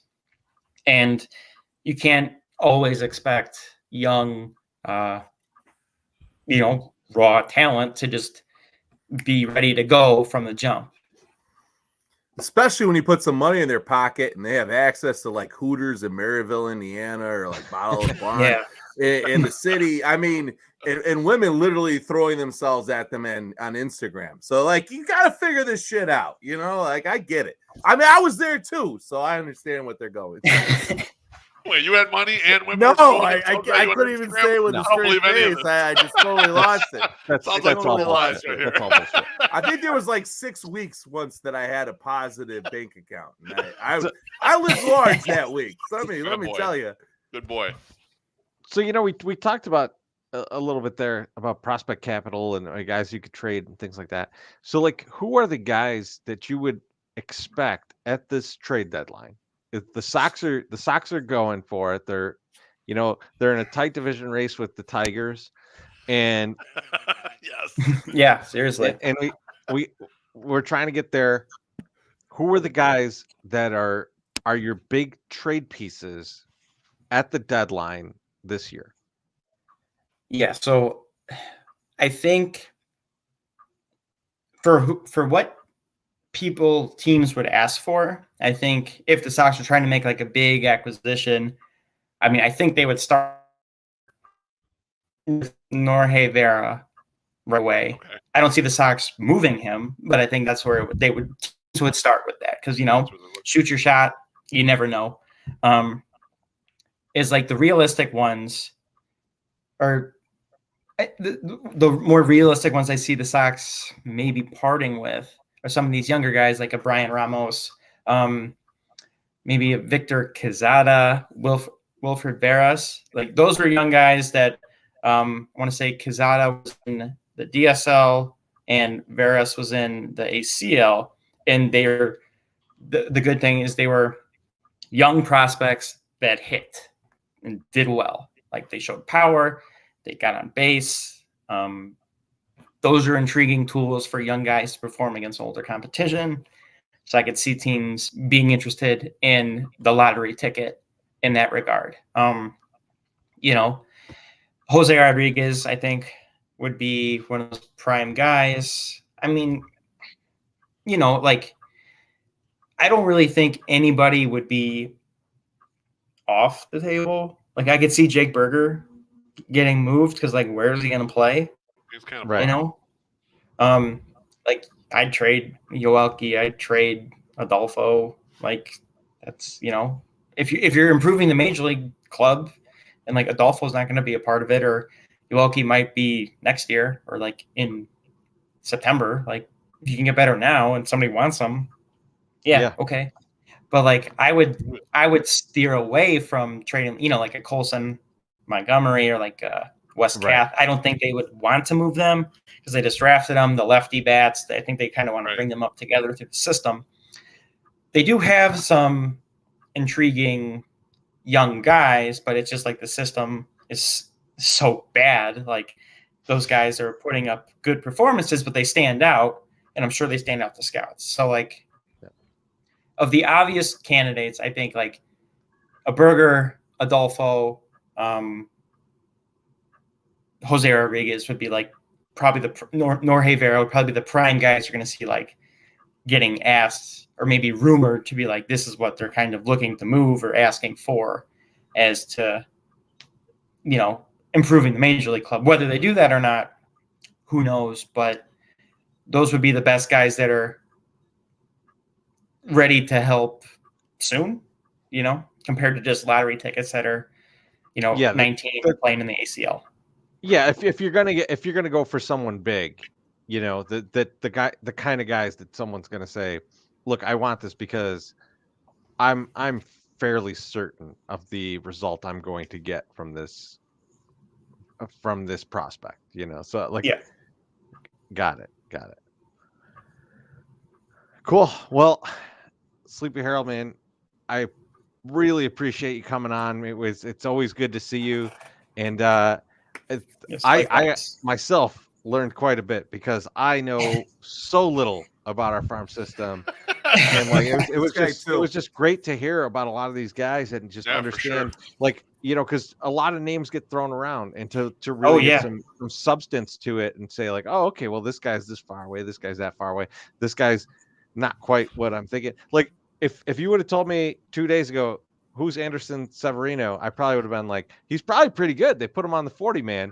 And then to hear like he walks literally everybody is, it's my kind of guy. I can't wait. little I'm bit. a stan now. I am become an Anderson Severino stan. Oh, I love it because Treasy's so anti, and Sleepy Harold enticed me because I like heat, and I don't care if he walks, motherfucker. So I've learned a lot, but I'm also become a stan of this man. I'm on his bandwagon. Hopefully they trade him to your favorite team, the Detroit Tigers. You asshole. Oh, baby.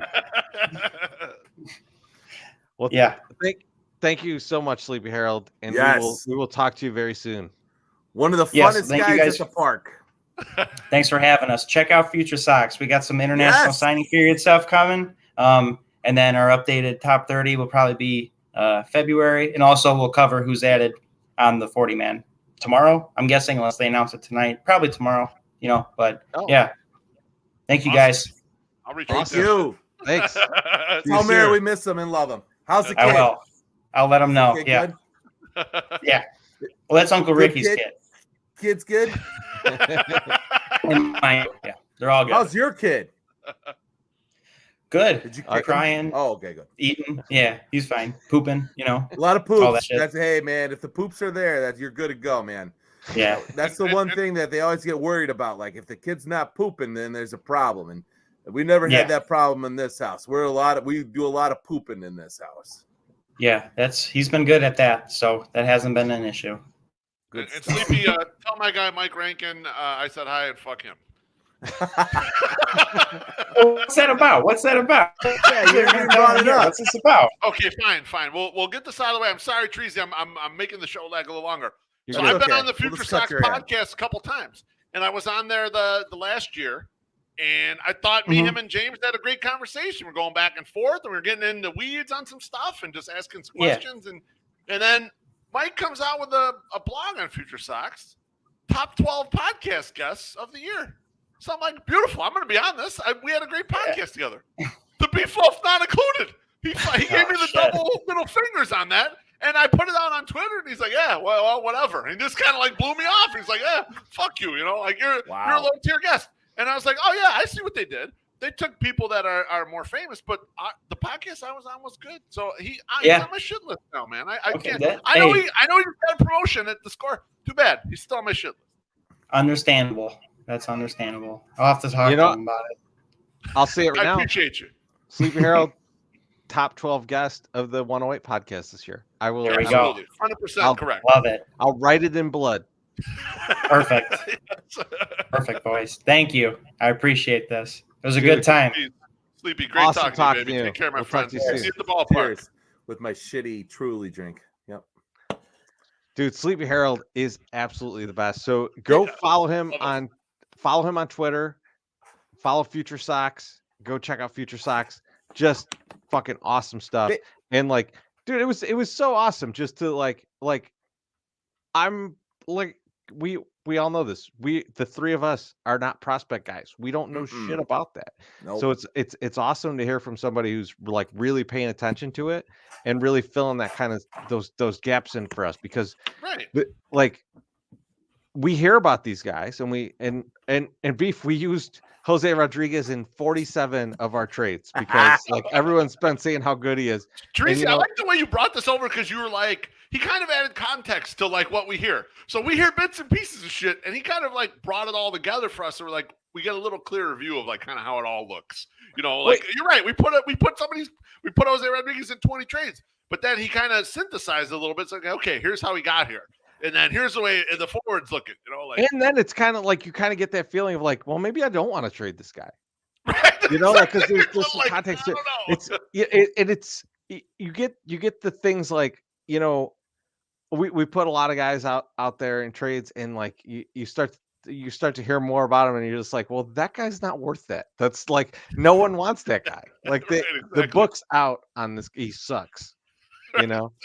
I'm just very happy that like everyone in this podcast and apparently in Future Sox realizes that Danny Mendick not good. And Luke, fellas, just shut the fuck up, Luke. They see you in the comments, Luke. Shut the fuck up. That's the joke. Shut the fuck up, fellas. I did want to throw it out there and talk a little bit about this before we get into the next thing. Look at that beautiful Mary 108 mist. We're gonna get to that. We're gonna get to that. Oh, okay. I thought we were getting to it right now. I want to talk about our weight loss because I think yeah. me and MSS had some milestone days. You damn today. right you did. Look, I'm gonna just start. I'm gonna say I was shocked to get under 200 pounds. I was Yes. not expecting it. Like I've just been doing kind of the same thing.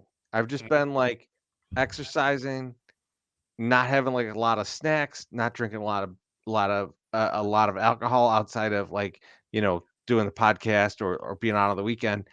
Yep. And I've just been kind of like just keeping it even keeled. And like I didn't think that this week was anything extra special. And somehow I went from 201 to like 198. And I was like, Beautiful. holy shit. I couldn't believe it. I looked around for body parts that maybe fell off. I thought I was a leper. But I was very excited. One ball ran down your pant leg. Yeah, I was like, it was bouncing in your living room. Shut off his pinky toe. Exactly. Gone. Like that's why I looked down. I was like, are both of my feet on the scale? Like am I?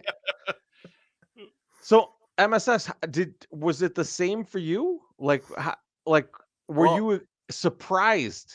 What I did yesterday? Well, was I surprised? Yes, I was. But your brother told me on Tuesday, he's like, you'll be under 300 on this way in. And I was like, no, I was like, there's no way.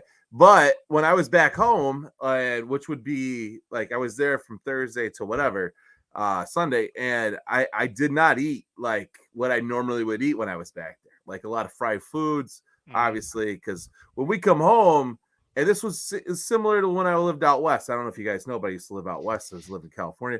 And when I would come home, I would come home and everyone would be like, it's a celebration. Let's eat out. And I was like, no, bitch, I want like food from here. Like I don't want to eat out. So this last trip, we definitely ate more at home, which was nice. It wasn't because of me, but I kept telling him, I was like, they always got salad. My mom's like flirts on the vegetarian side. So does my sister. My dad eats a lot of vegetarian stuff. So it's just like, hey, well, this, we can do this. So like, yeah, I just ate a lot of salads. I have like kicked into more full gear with getting back in shape after I fell, which is sad, just sad to hear. But like being able to like lift everything that I used to lift and like continue to, go at weights was fun. I did it on Wednesday and suffered for it last night because I got my flu shot on Tuesday and I got really extremely dehydrated and didn't drink. I'm noticing that people think I know things that I don't know. Like the medical professionals need to remind me that I need to drink a lot of water. But I also took like that. I felt fine during the workout, but I rode for the first time, for 20 minutes, like in a while. And then I also I pushed the weights back up to where they were. So I think in that, in conjunction with like absolutely like no snacking and no eating like after like 7, except for nights like tonight. Like tonight's is this bad because of the booze. But yeah, like I just don't I don't drink anymore. And Tony, who's a beer or bar vendor at the park, is one of my neighbors. And I was walking down today. He's a big dude. He comes up to me. He's like, "Are you losing weight?" And I go, "Yeah, I am." And he goes, "Oh man, what are you doing?" I was like, "Well, I stopped drinking." He's like, "Yep, that will do it." Like he knows, he knows what the 108 does, And so, yeah. So, I mean, how about you, Loaf? What are you doing? I was really impressed with you guys this week, hitting those milestones. And I know, like, we show glimpses of it, but I know how hard you guys are working at this. And you kind of slough it off like, I'm not doing that much shit or whatever. But you guys are getting into, like, these strong workout routines, which I am not getting into just yet. I am just starving myself to death, basically. Yeah. And that's the way I'm losing weight. Like, I weighed myself. I told you guys I weighed myself after the weekend, and I had stayed home with Bonita.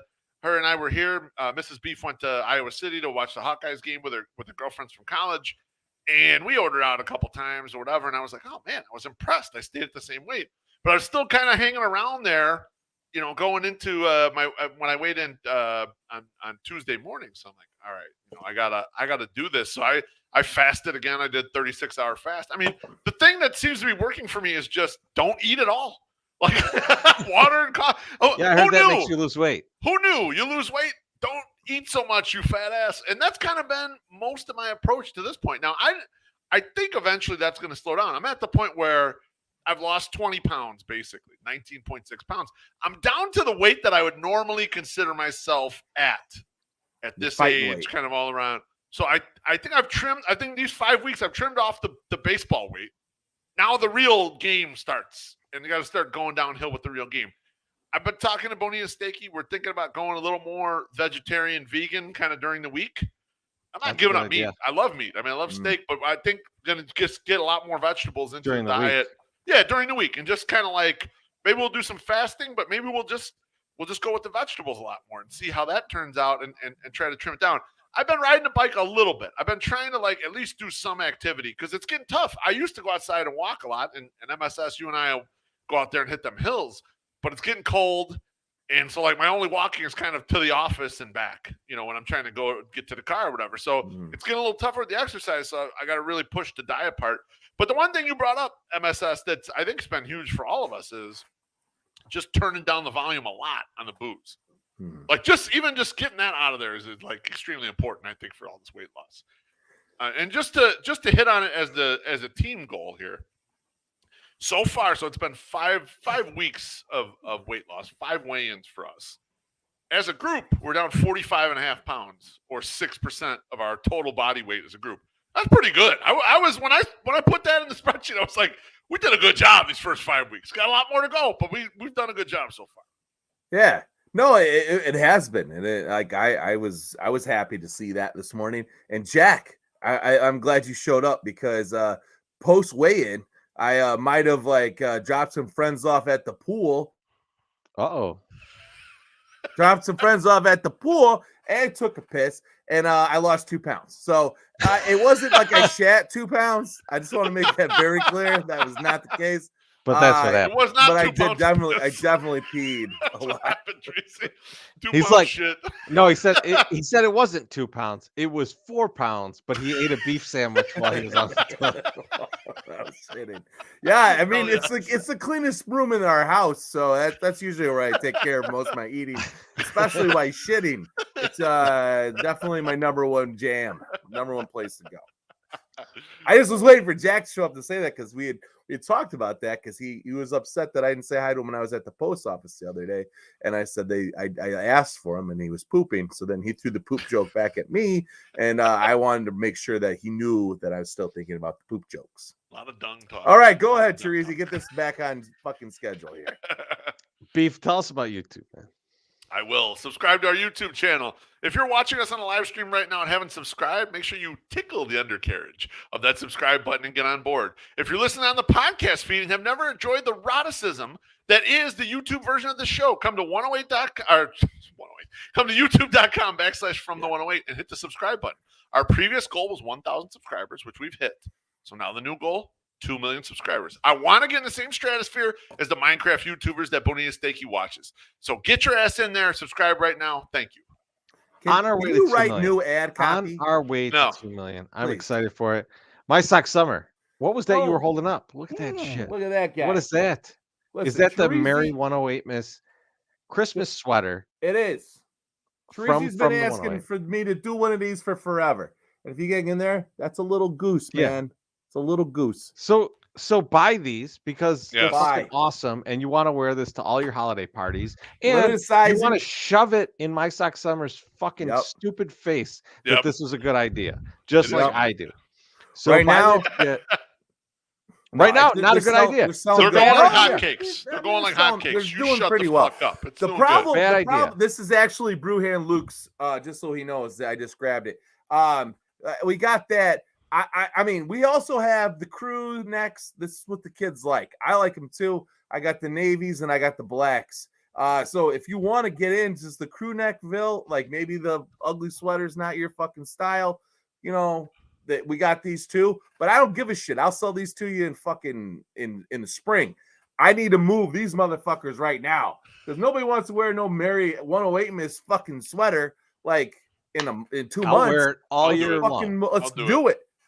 And I'll wear it on hopefully- opening day. I'll wear it on opening fucking day. I heard. How's that sound? All right. Okay. I want to see. I will I want will to not take, wear. I won't wear a Theranos T-shirt like I have on right now. I'll wear the Merry Xmas. I'm wearing 108. I don't even know what that shirt means. I'm I still, thought he had like, a Thanos very shirt confused. on. That's when what I I was thought it was initially, and I was like, It's I not. kind of know what that is. I It's don't not. know what a Theranos. You know what Don't worry time it about is, what this guys? is. You know what time it is to play? We're gonna play a game. Okay, he's getting this right on stack. Hey, oh, you still got the Play graphic. this or The that. graphic is great. This or that with My Sock Summer. Let's fucking do it. My Sock Summer, kick us off, brother. I don't know if you guys know, and I don't know if the people know that are listening, are watching, commenting. I sell shit on eBay. I do pretty well. Not that well, IRS, but I do pretty well on resale stuff. And once in a while, I got to open up the annuals and let everyone take a peek at what I've sold. He said anals, Recently, didn't he? I was so hoping that this thing would sell by the time that we got on tonight, but it did not. I have a full box of the Rap Pack, which was the Yo MTV type rap cards, but not Yo MTV. Okay. And they are selling for $225 a box right now, which Jesus. is fucking insane. And I just put it up for $2 something. I was just hoping to get some offers. Hasn't sold yet, unfortunately. I did sell a St. Rita jersey right before we started the show. Must be a big game this weekend. I'm gonna make sure I ship that out tomorrow. All right. There it is, yes. So, first of all, tell me how fucking crazy it is that I can sell a St. Rita football jersey on fucking eBay.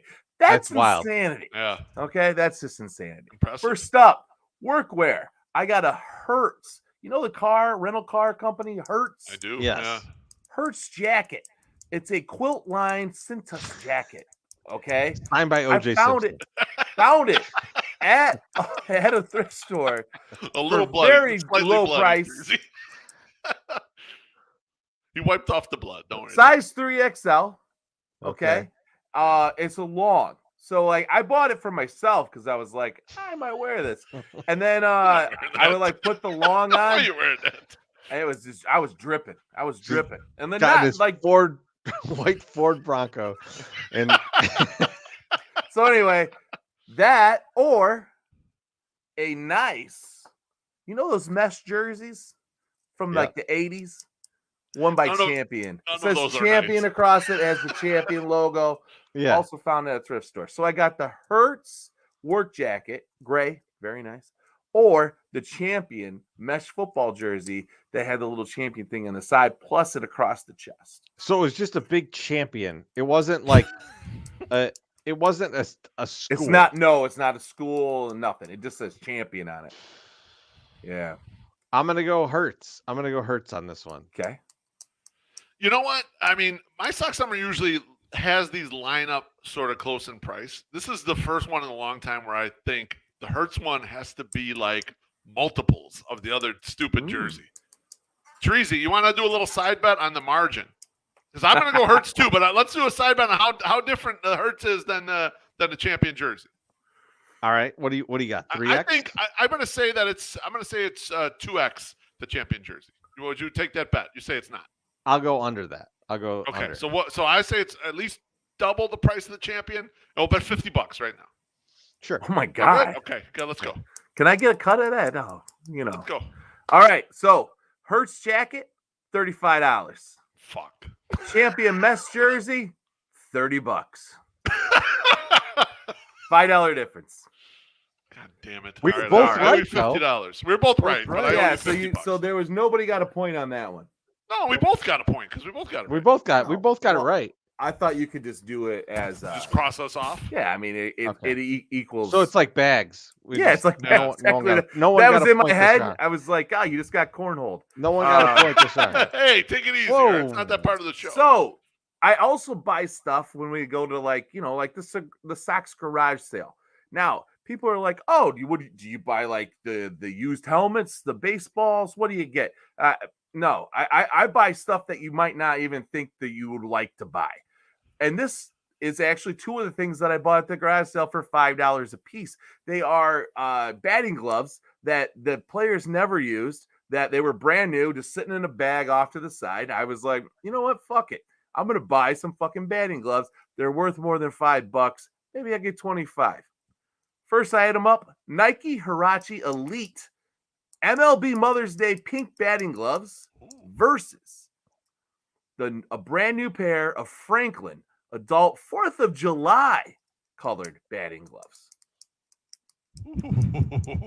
So you got the Nike pink ones and you got the Franklin 4th of July, red, white, and blues. I went first last time, Beef. So you're first. Let me ask a clarifying question. Sure. Did you buy both of these at the sale, or did you just buy you bought them both? Okay. Yeah. Because I wanted to make sure that one wasn't getting hyped and the other one wasn't. Because he always tries to misdirect us. Yeah. Son of a bitch. No, both of them were at the sale. Same. Okay, I'm gonna go with the pink ones. I'll go with the pink, the Mother's Day. Oh, I'm going 4th of July for sure. I feel like 4th of July people are way more into. Okay, so They like 4th of July over Mom. Yeah. That's probably what you like, motherfucker. I like Mom. I'm on Mom's Oh, side. don't. Even though you're Mom's favorite, I'm gonna go on the Mom's side. Don't try and pull this bullshit on me. I'm talking about people that are buying batting gloves on eBay. All right. All right. I heard what you said. I heard what happened. Josh Nelson's got 4th of July too. I see him in there. Carmen, there is no player attached. Like nobody wore them. If you know who question. the guys are, and I actually one had a number on it, and I looked it up, and I couldn't find out who it was. If you know who wears what, like there's Adidas sometimes, and then there's Nike, and not everybody wears the same shit. Like, it's like a lot of them were Navy and they were Nike, but I think because Nike does the jerseys, they just send the shit over. So anyway, the Nike pink ones, $65. The Franklin 4th of July batting gloves, $50. Ooh. Yes. Yeah, those I did not know that the pink ones were worth that much. It was that was fancy. That's a good score right there for fancy. you. Good. Look at you, my sex summer. So yeah. Oh no, and that's only 2 of the pairs. Like I got multiple more pairs. Like it's great shit. Atta boy, kid. All right, so Loaf is in the lead with 1 right now because the first I got one, Treasy. This one right here. All right, here you go. This is gonna be a good one. This is interesting. I have a Sam Bradford, St. Louis Rams #1 pick from 2010, draft day bobblehead. So like the bobblehead is him holding up the jersey in a suit and probably a little hat that says, 2010 NFL draft versus the stadium giveaway, Carlos Rodon bobblehead from a couple years ago. So Sam Bradford, forever draft day bobblehead. There was probably, I think there was 300 and some made. This is a trick question, Treasy. We're getting Carlos here. Rodon, stadium giveaway bobblehead from a couple years ago. See, I feel like the Bradford sounds more rare. Yeah. But I also feel like no one gives a shit. And Total so lack of interest, right? I'm gonna go Carlos Rodon. Okay. Man, I want to agree with you, Treasy. I like your line of thinking right there. But just for sport, I'll go with Sam Bradford, even though Sam Bradford isn't worth the shit. And who the fuck would even buy that to begin with? Is this going to be one of those ones where he's like, he's going to be like, Sam Bradford, $4. Like, it's like, it wasn't even worth shipping. You should have tied an M80 to it and blown it up in your backyard.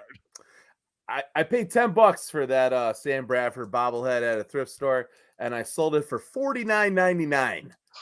The Carlos Rodon White Sox bobblehead sold for $65. Oh, yes.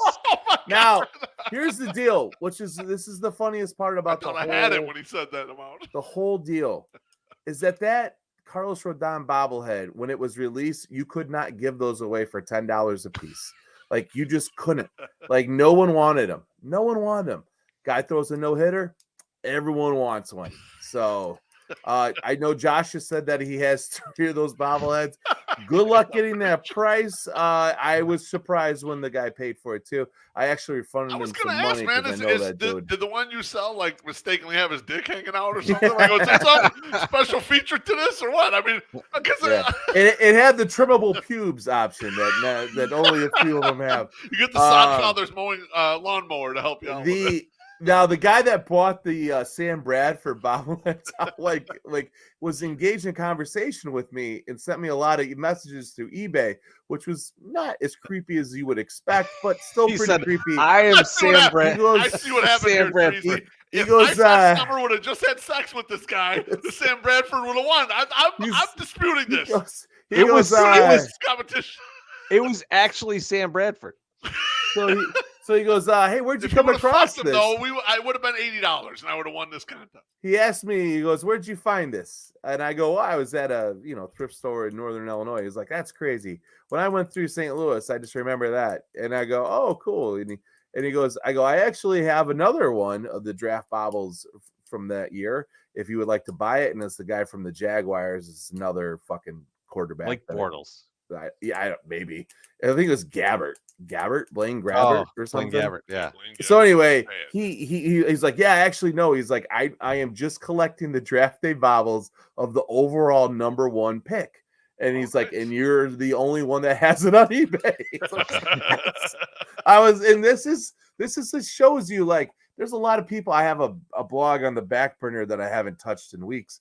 But it's just like there's a lot of people out there buying shit. There's a lot of resellers out there. It's insane. But this just shows you that, like, there's somebody will buy something. If you find something incredibly cheap, and can make a good profit on it, like that's something that it might take 2 years, like this did. But who knows? If you got the space, I just made $40, kind of, So anyway, tied up. So we're 1-1, right? It's like how long tied up. Treasy, it's like how long it would take me to get on fries at McDonald's. Exactly. 2 years. 2 years. That's All right, the next Well, up. that is when the big bucks start rolling in. The big bucks. I have a vintage. You guys remember Nutmeg Mills? They were I sports. know what nutmeg is, but no. They made sports like I would sweatshirts, pretend I hats. did, but I do not. You would know it if you saw it. They were like the premier sports like manufacturers in the 90s.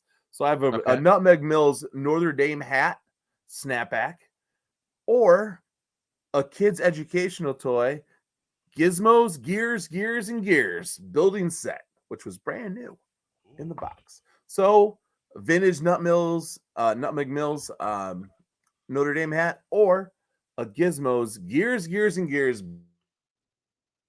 I mean, I go first Learning right now, toy. right? Trees, Yeah, first you're up. one. I'm gonna go with the Notre Dame hat because no one knows who the fuck Gizmo is these days. So Okay. Yeah, and Notre Dame's just like a huge commodity. I'm with you. I'm going Notre Dame. Okay, so it's not Gizmo from the movie.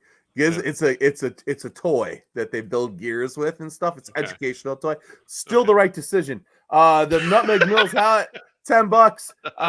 The Gizmo Gears and Gears, $4.99. And the woman that I sold it to, I actually lost money on this. So if you're paying attention to IRS, I've lost money. The woman who bought it from me complained that not all the pieces were in there when she got it, and I told her, I mean, I don't know what box to tell was you. closed. I mean, it was $5. You paid $5. I didn't inspect it for $5. Get the fuck out of here. My sock summer's gonna be on Judge Judy arguing over $5. I can't. No, she gave me really good feedback though. She was like, it's not even his fault. He didn't know this, but there wasn't all there. And I go, hey, that's fair. Thanks for giving me a positive review. I'll be honest. All right. If it were Gizmo from Gremlins, it would have been less than $5. Now this one is it could be. I know Teresi knows that this sold. I don't know if he remembers what it sold for. So He's already cheating. It could be a potential situation. I don't care. He could tell me. I have a Harlem Globetrotters basketball jersey versus a vintage Bobby Hurley Sacramento Kings jersey. Oh shit. So the vintage Bobby Hurley jersey is mine. Yours. Yeah, it was yours. Yes. So I know what it sold for, and I'm going to take it just because I'm so excited that it was my jersey that you sold. So I'll go Hurley. It was in really good condition too. For being a white jersey, I mean that old. I'm also going to go Hurley because I don't remember exactly what it sold for, but I remember when you put what it sold for, we were all like, wow, man, that's pretty good. And so, like, the random Harlem Globetrotter is not going to go, wow, pretty good. So I'm going to go with the Bobby Hurley jersey. You both made the right decision. The Bobby Hurley Sacramento Kings jersey, $89.99. Harlem Globetrotters jersey, flip, It was actually $14.99. So I see them everywhere. And, how big is that never buy jersey? them. You give me one. You The find one of Harlem my ones? size. I want the Harlem Globetrotter jersey. Yeah, No, you if find I see one of your size, I'll get my one. si- Oh, yeah, give me one 100%. for it. Yeah, I yeah. appreciate you. It's pretty nice. All right, so nobody wins there. This is a good one. This next one is a little tough. Okay. I got a Tribes Ale House, which is a brewery down in Mokina. Okay. It's a brewery work shirt versus a Chicago White Sox limited edition NIU night hat. Okay. So, like, you could only get them at the game when you went in, and you had to pay an Right, extra the special ticket. ticket and all that shit. I remember that. Versus the brewery work shirt from Tribes Ale House in Mokina, Illinois. I don't know. I've never heard of that brewery, and you got to pay more to get the NIU thing.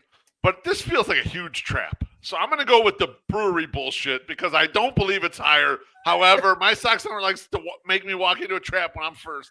So I'm going to go with the brewery shit. See, I feel like he set you up for that. So I'm going to go the NIU hat. I'm going to go. I feel like Go it's the the other NIU way, hat. huh? Yeah. All right. Tribes Ale House shirt, $35. Chicago White Sox NIU hat, $37.50. Yes. Fuck! God damn it. Listen, this is the one thing I will tell you. I will give away my fucking secret. If you see a brewery work shirt, like Dickies, anything, buy it because people will buy it. This was the test. The weird brewery from Mokina, Illinois, fucking sold, right? Like it sold within like 5 days of me putting it up there for $35. I sell every one of those fucking things, $35 shipped. I don't know. I can't incredible. understand. I don't understand it. I just let it happen. All right. This is a big good one currency, too. baby. Get ready for this. This is a Okay. good one. This is a deep cut. I got a 2018 hard copy tickets for Pearl Jam nights 1 and 2 of their Safeco shows in Seattle versus a 1980s WGN 720 Chicago Bears polo shirt that not only had a collar but also had a front pocket. It was insanity. I have never seen this. It was an XL. No way in hell it's bigger than a medium nowadays. But back then it was an XL. But it was like this fancy ass polo shirt with a front pocket versus. So that's a 1980s WGN. He's overselling the front pocket is overselling it. I'm going tickets. It's the Pearl Jam tickets. Pearl Jam.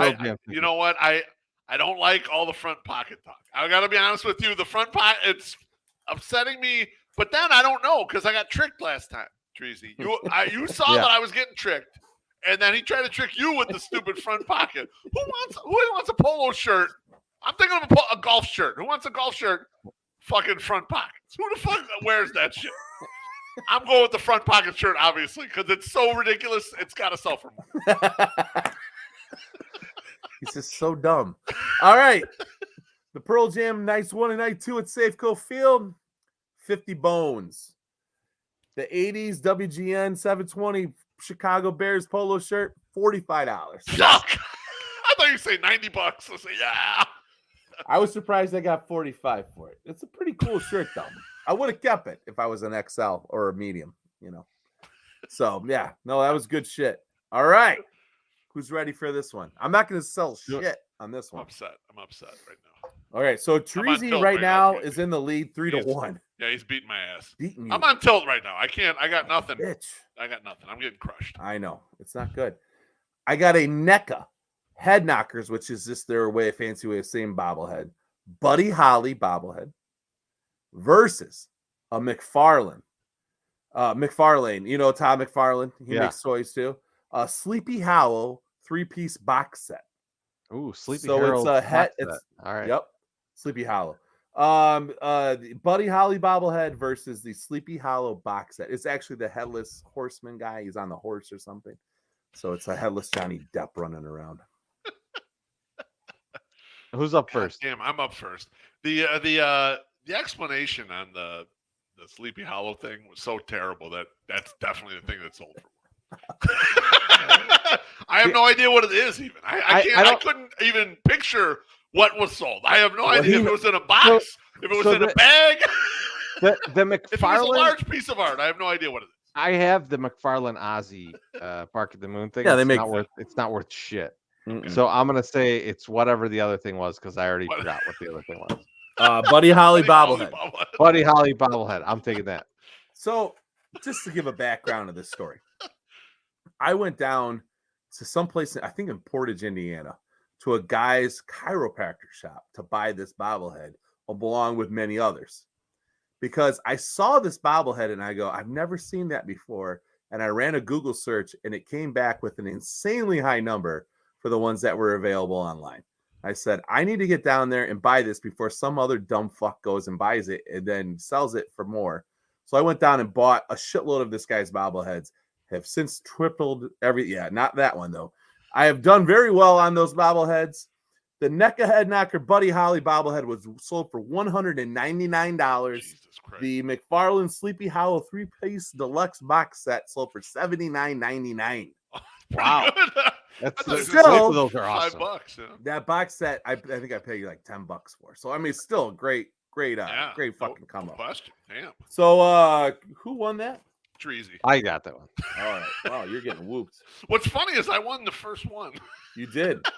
You did. Haven't You were won looking shit good there for a since. minute. All right, there's 3 more, so you can potentially tie it up. All right. If you, I'm if going you Apo fucking- Taco every single time. if you do it. All right, so the next thing is 10 NFL historical players. They're these little vinyl figures. They call them Dorbs. They're made by Funko. Okay, they're just little guys like an Eric Dickerson, a Bo Okay. Jackson, a Walter Payton, all this little shit. Who's come in up a first here? Me? I think you're up first. Yeah, you're because first. these sound really expensive. They come in a blind pack. Loaf, you know what a blind pack is? It's like a so you can't it's a see what's thing- in there. You don't know what it is. So I when don't know you what's in you there. open it, the kid's like, "Oh fuck, I got another goddamn Eric Dickerson." That's one So you that- won, I think. That's 10. Yeah. Yeah, I think it is too. I mean, there's some good players too, but so it's like that's $10 or that's 10 of them. Freeman McNeil's in here. $10. God damn it. He sucks. Versus another Funko Pop, the animation Black Butler Undertaker. So it's a Ooh, vaulted so it's a old figure. wrestling. No, it's not. See, it's not. Oh, okay. It's some Okay. anime bullshit. Some random thing. Whoa, it's anime. It was so weird. It's such a weird thing. I saw it and I was like, yeah, fuck it. I'm gonna buy it because it was in a pack of other ones. I go, I'll take that. So it's vaulted, which means it's retired. So it means they don't sell it anymore. Yeah. For Funko versus 10 historical football players, mini Funkos. I'm taking the historical. The historical sounds expensive to Okay. me. Like it feels like the mini huddles. Remember we had the mini huddles? Yeah, and those And sold those things good. were man. like a ton. That, Yeah, that I'm originally funded gonna some of go- the 108 stuff at the beginning. Yeah, I'm gonna go with the mini Funkos. The PVC little I'm gonna Funkos. go with the obviously I gotta go Apo Taco anyway, but I really like going the other way with the thing that's vaulted. That's not you can't buy it anymore. Yeah. I like the limited print, so I'm gonna go with that. Yeah, that's the bad call. Now Teresi wins this one again. The 10 historical players sold for $30. The animation Undertaker anime one sold for $19.99. I sent you a picture of it, Loaf. I go, ask Bonita who the fuck this is. I don't know who it is. She had no idea what it She was. had no clue. Yeah, so I contacted Nate from Bader Brown. He told me. It's a deep cut right there. But I bought those. I bought the historical players at the dollar store, Teresi, and I looked them Okay. up. And I was like, when I was there, I was like, these are selling for like some of them are for $8 or $9 a piece. So I bought every single one that they had and spent like $90. So I've made my money back on the first 3 sales, but like I'm still waiting on the other. I got a big box of them left. So. Oh, I thought you bought just those 10 for $90. Oh no! I bought That's 90 good. of them for $90. Oh, It okay. was Okay. yeah. Nice. Yeah, so that's a good one. All right, so Teresi is one, but we can still play this out. Keep going. Let's play it out. I mean, we shouldn't have I less ain't hear no fun. bell. All right, I ain't hear no bell. Let's We keep playing. shouldn't have less fun just because Loaf sucks at this. All right, God damn it, a rare you guys. 1997 NCAA Final Four from Indianapolis snapback hat, which features on the back the Kentucky Wildcats because they were in the Final Four. What year? 1997 versus a set of 4 Chicago Cubs 2016 World Series mini bobbleheads.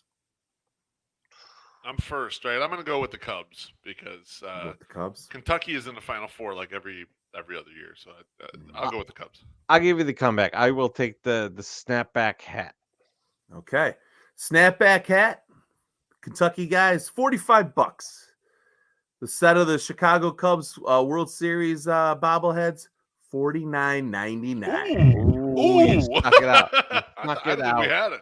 You made it by $4.99. Good job.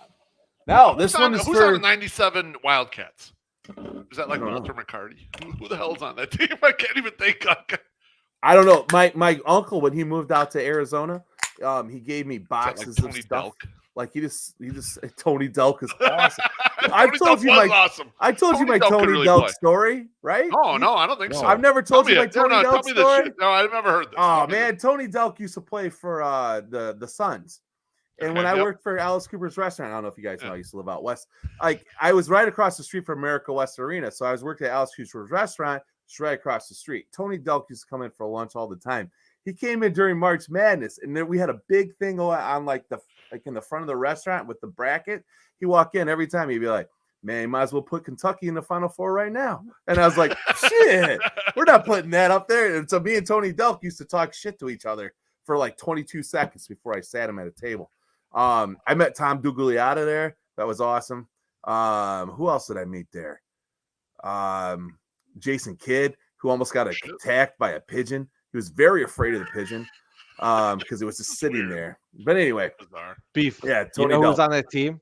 Who? You know who was on the Kentucky team in '97? Think about this. Think about this because this guy tried to dunk on you. Nasir Muhammad. Yes.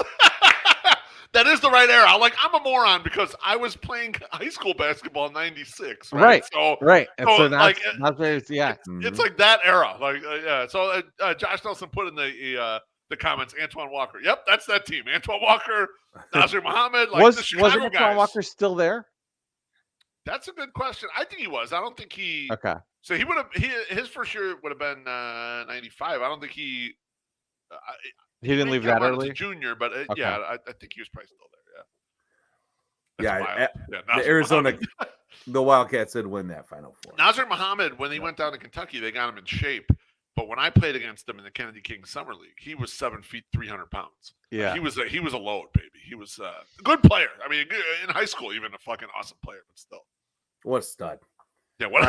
All right. What's up next?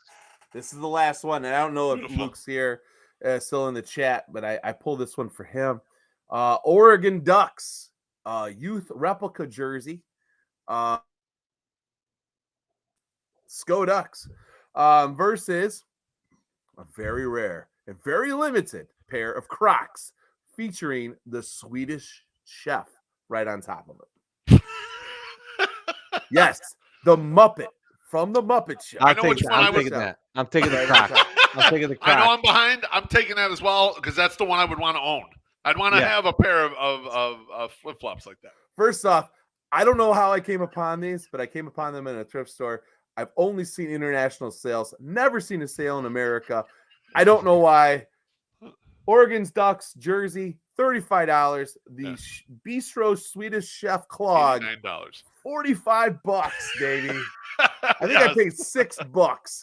It was just like What size? If they're a size 14, I No, want to punch they you were in like- the nose when I see you. dude, I almost didn't buy them because they're so small. But I was like, they're so rare. Somebody might want to put them on a shelf.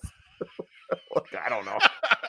Mailman Jack, yes, we will start the podcast over now that you're home. Why are you always so late, Jack? I don't understand. How's he I don't doing? get it. What are you doing? It's nighttime. All I heard was rain and sleet and snow. Nothing about in the middle of the night and rats. Yeah. If Like, I don't got get that. mail for my mailman at like 10:30 at night, I'd be freaked out. Yeah. My next blog maybe Especially is going since to he'd be be eating a does, burrito. my next blog is going to be maybe what does Mailman Jack do at night that's not his job that he's not supposed to be doing. Besides eating. And I give 5 options. Like the Carlos Rodon blog. But hey, that's it, man. Teresa, you whooped your Oh, brother's shit. ass. Yeah, I mean, Good hey, job. per usual. All right. Hopefully we're getting into the holiday season. So get your fucking sweater. But also I'll be selling a lot more shit. So feel free. Yeah. Get the 108 Miss sweater. Shove it up my ass. Only to prove that I was right. Right. Yep. Uh, It's a great I'll be home sweater. all weekend. Please buy. We've got stuff coming out all throughout the winter. Yes. Some really cool stuff I'm excited about. But as I mentioned up top, 108 Day. It's happening January 8th, 2022 at Reggie's. Tickets are on sale now. $20 goes to charity. Yep. And the link is in the description of this video. I'll also post it again and again, so you will see it. We'll be posting it all week. Until it's sold out. Make sure to get by there next Wednesday. Yeah, and buy because capacity is small, so make sure you get in right away. We had to cut the capacity almost in half from what we did 2 years ago when we did the Sox Fest after party, because that's just the protocols now. So get your tickets. We will see you there, and everybody have a great weekend. We'll talk to you soon. Happy Thanksgiving, bitches. Peace.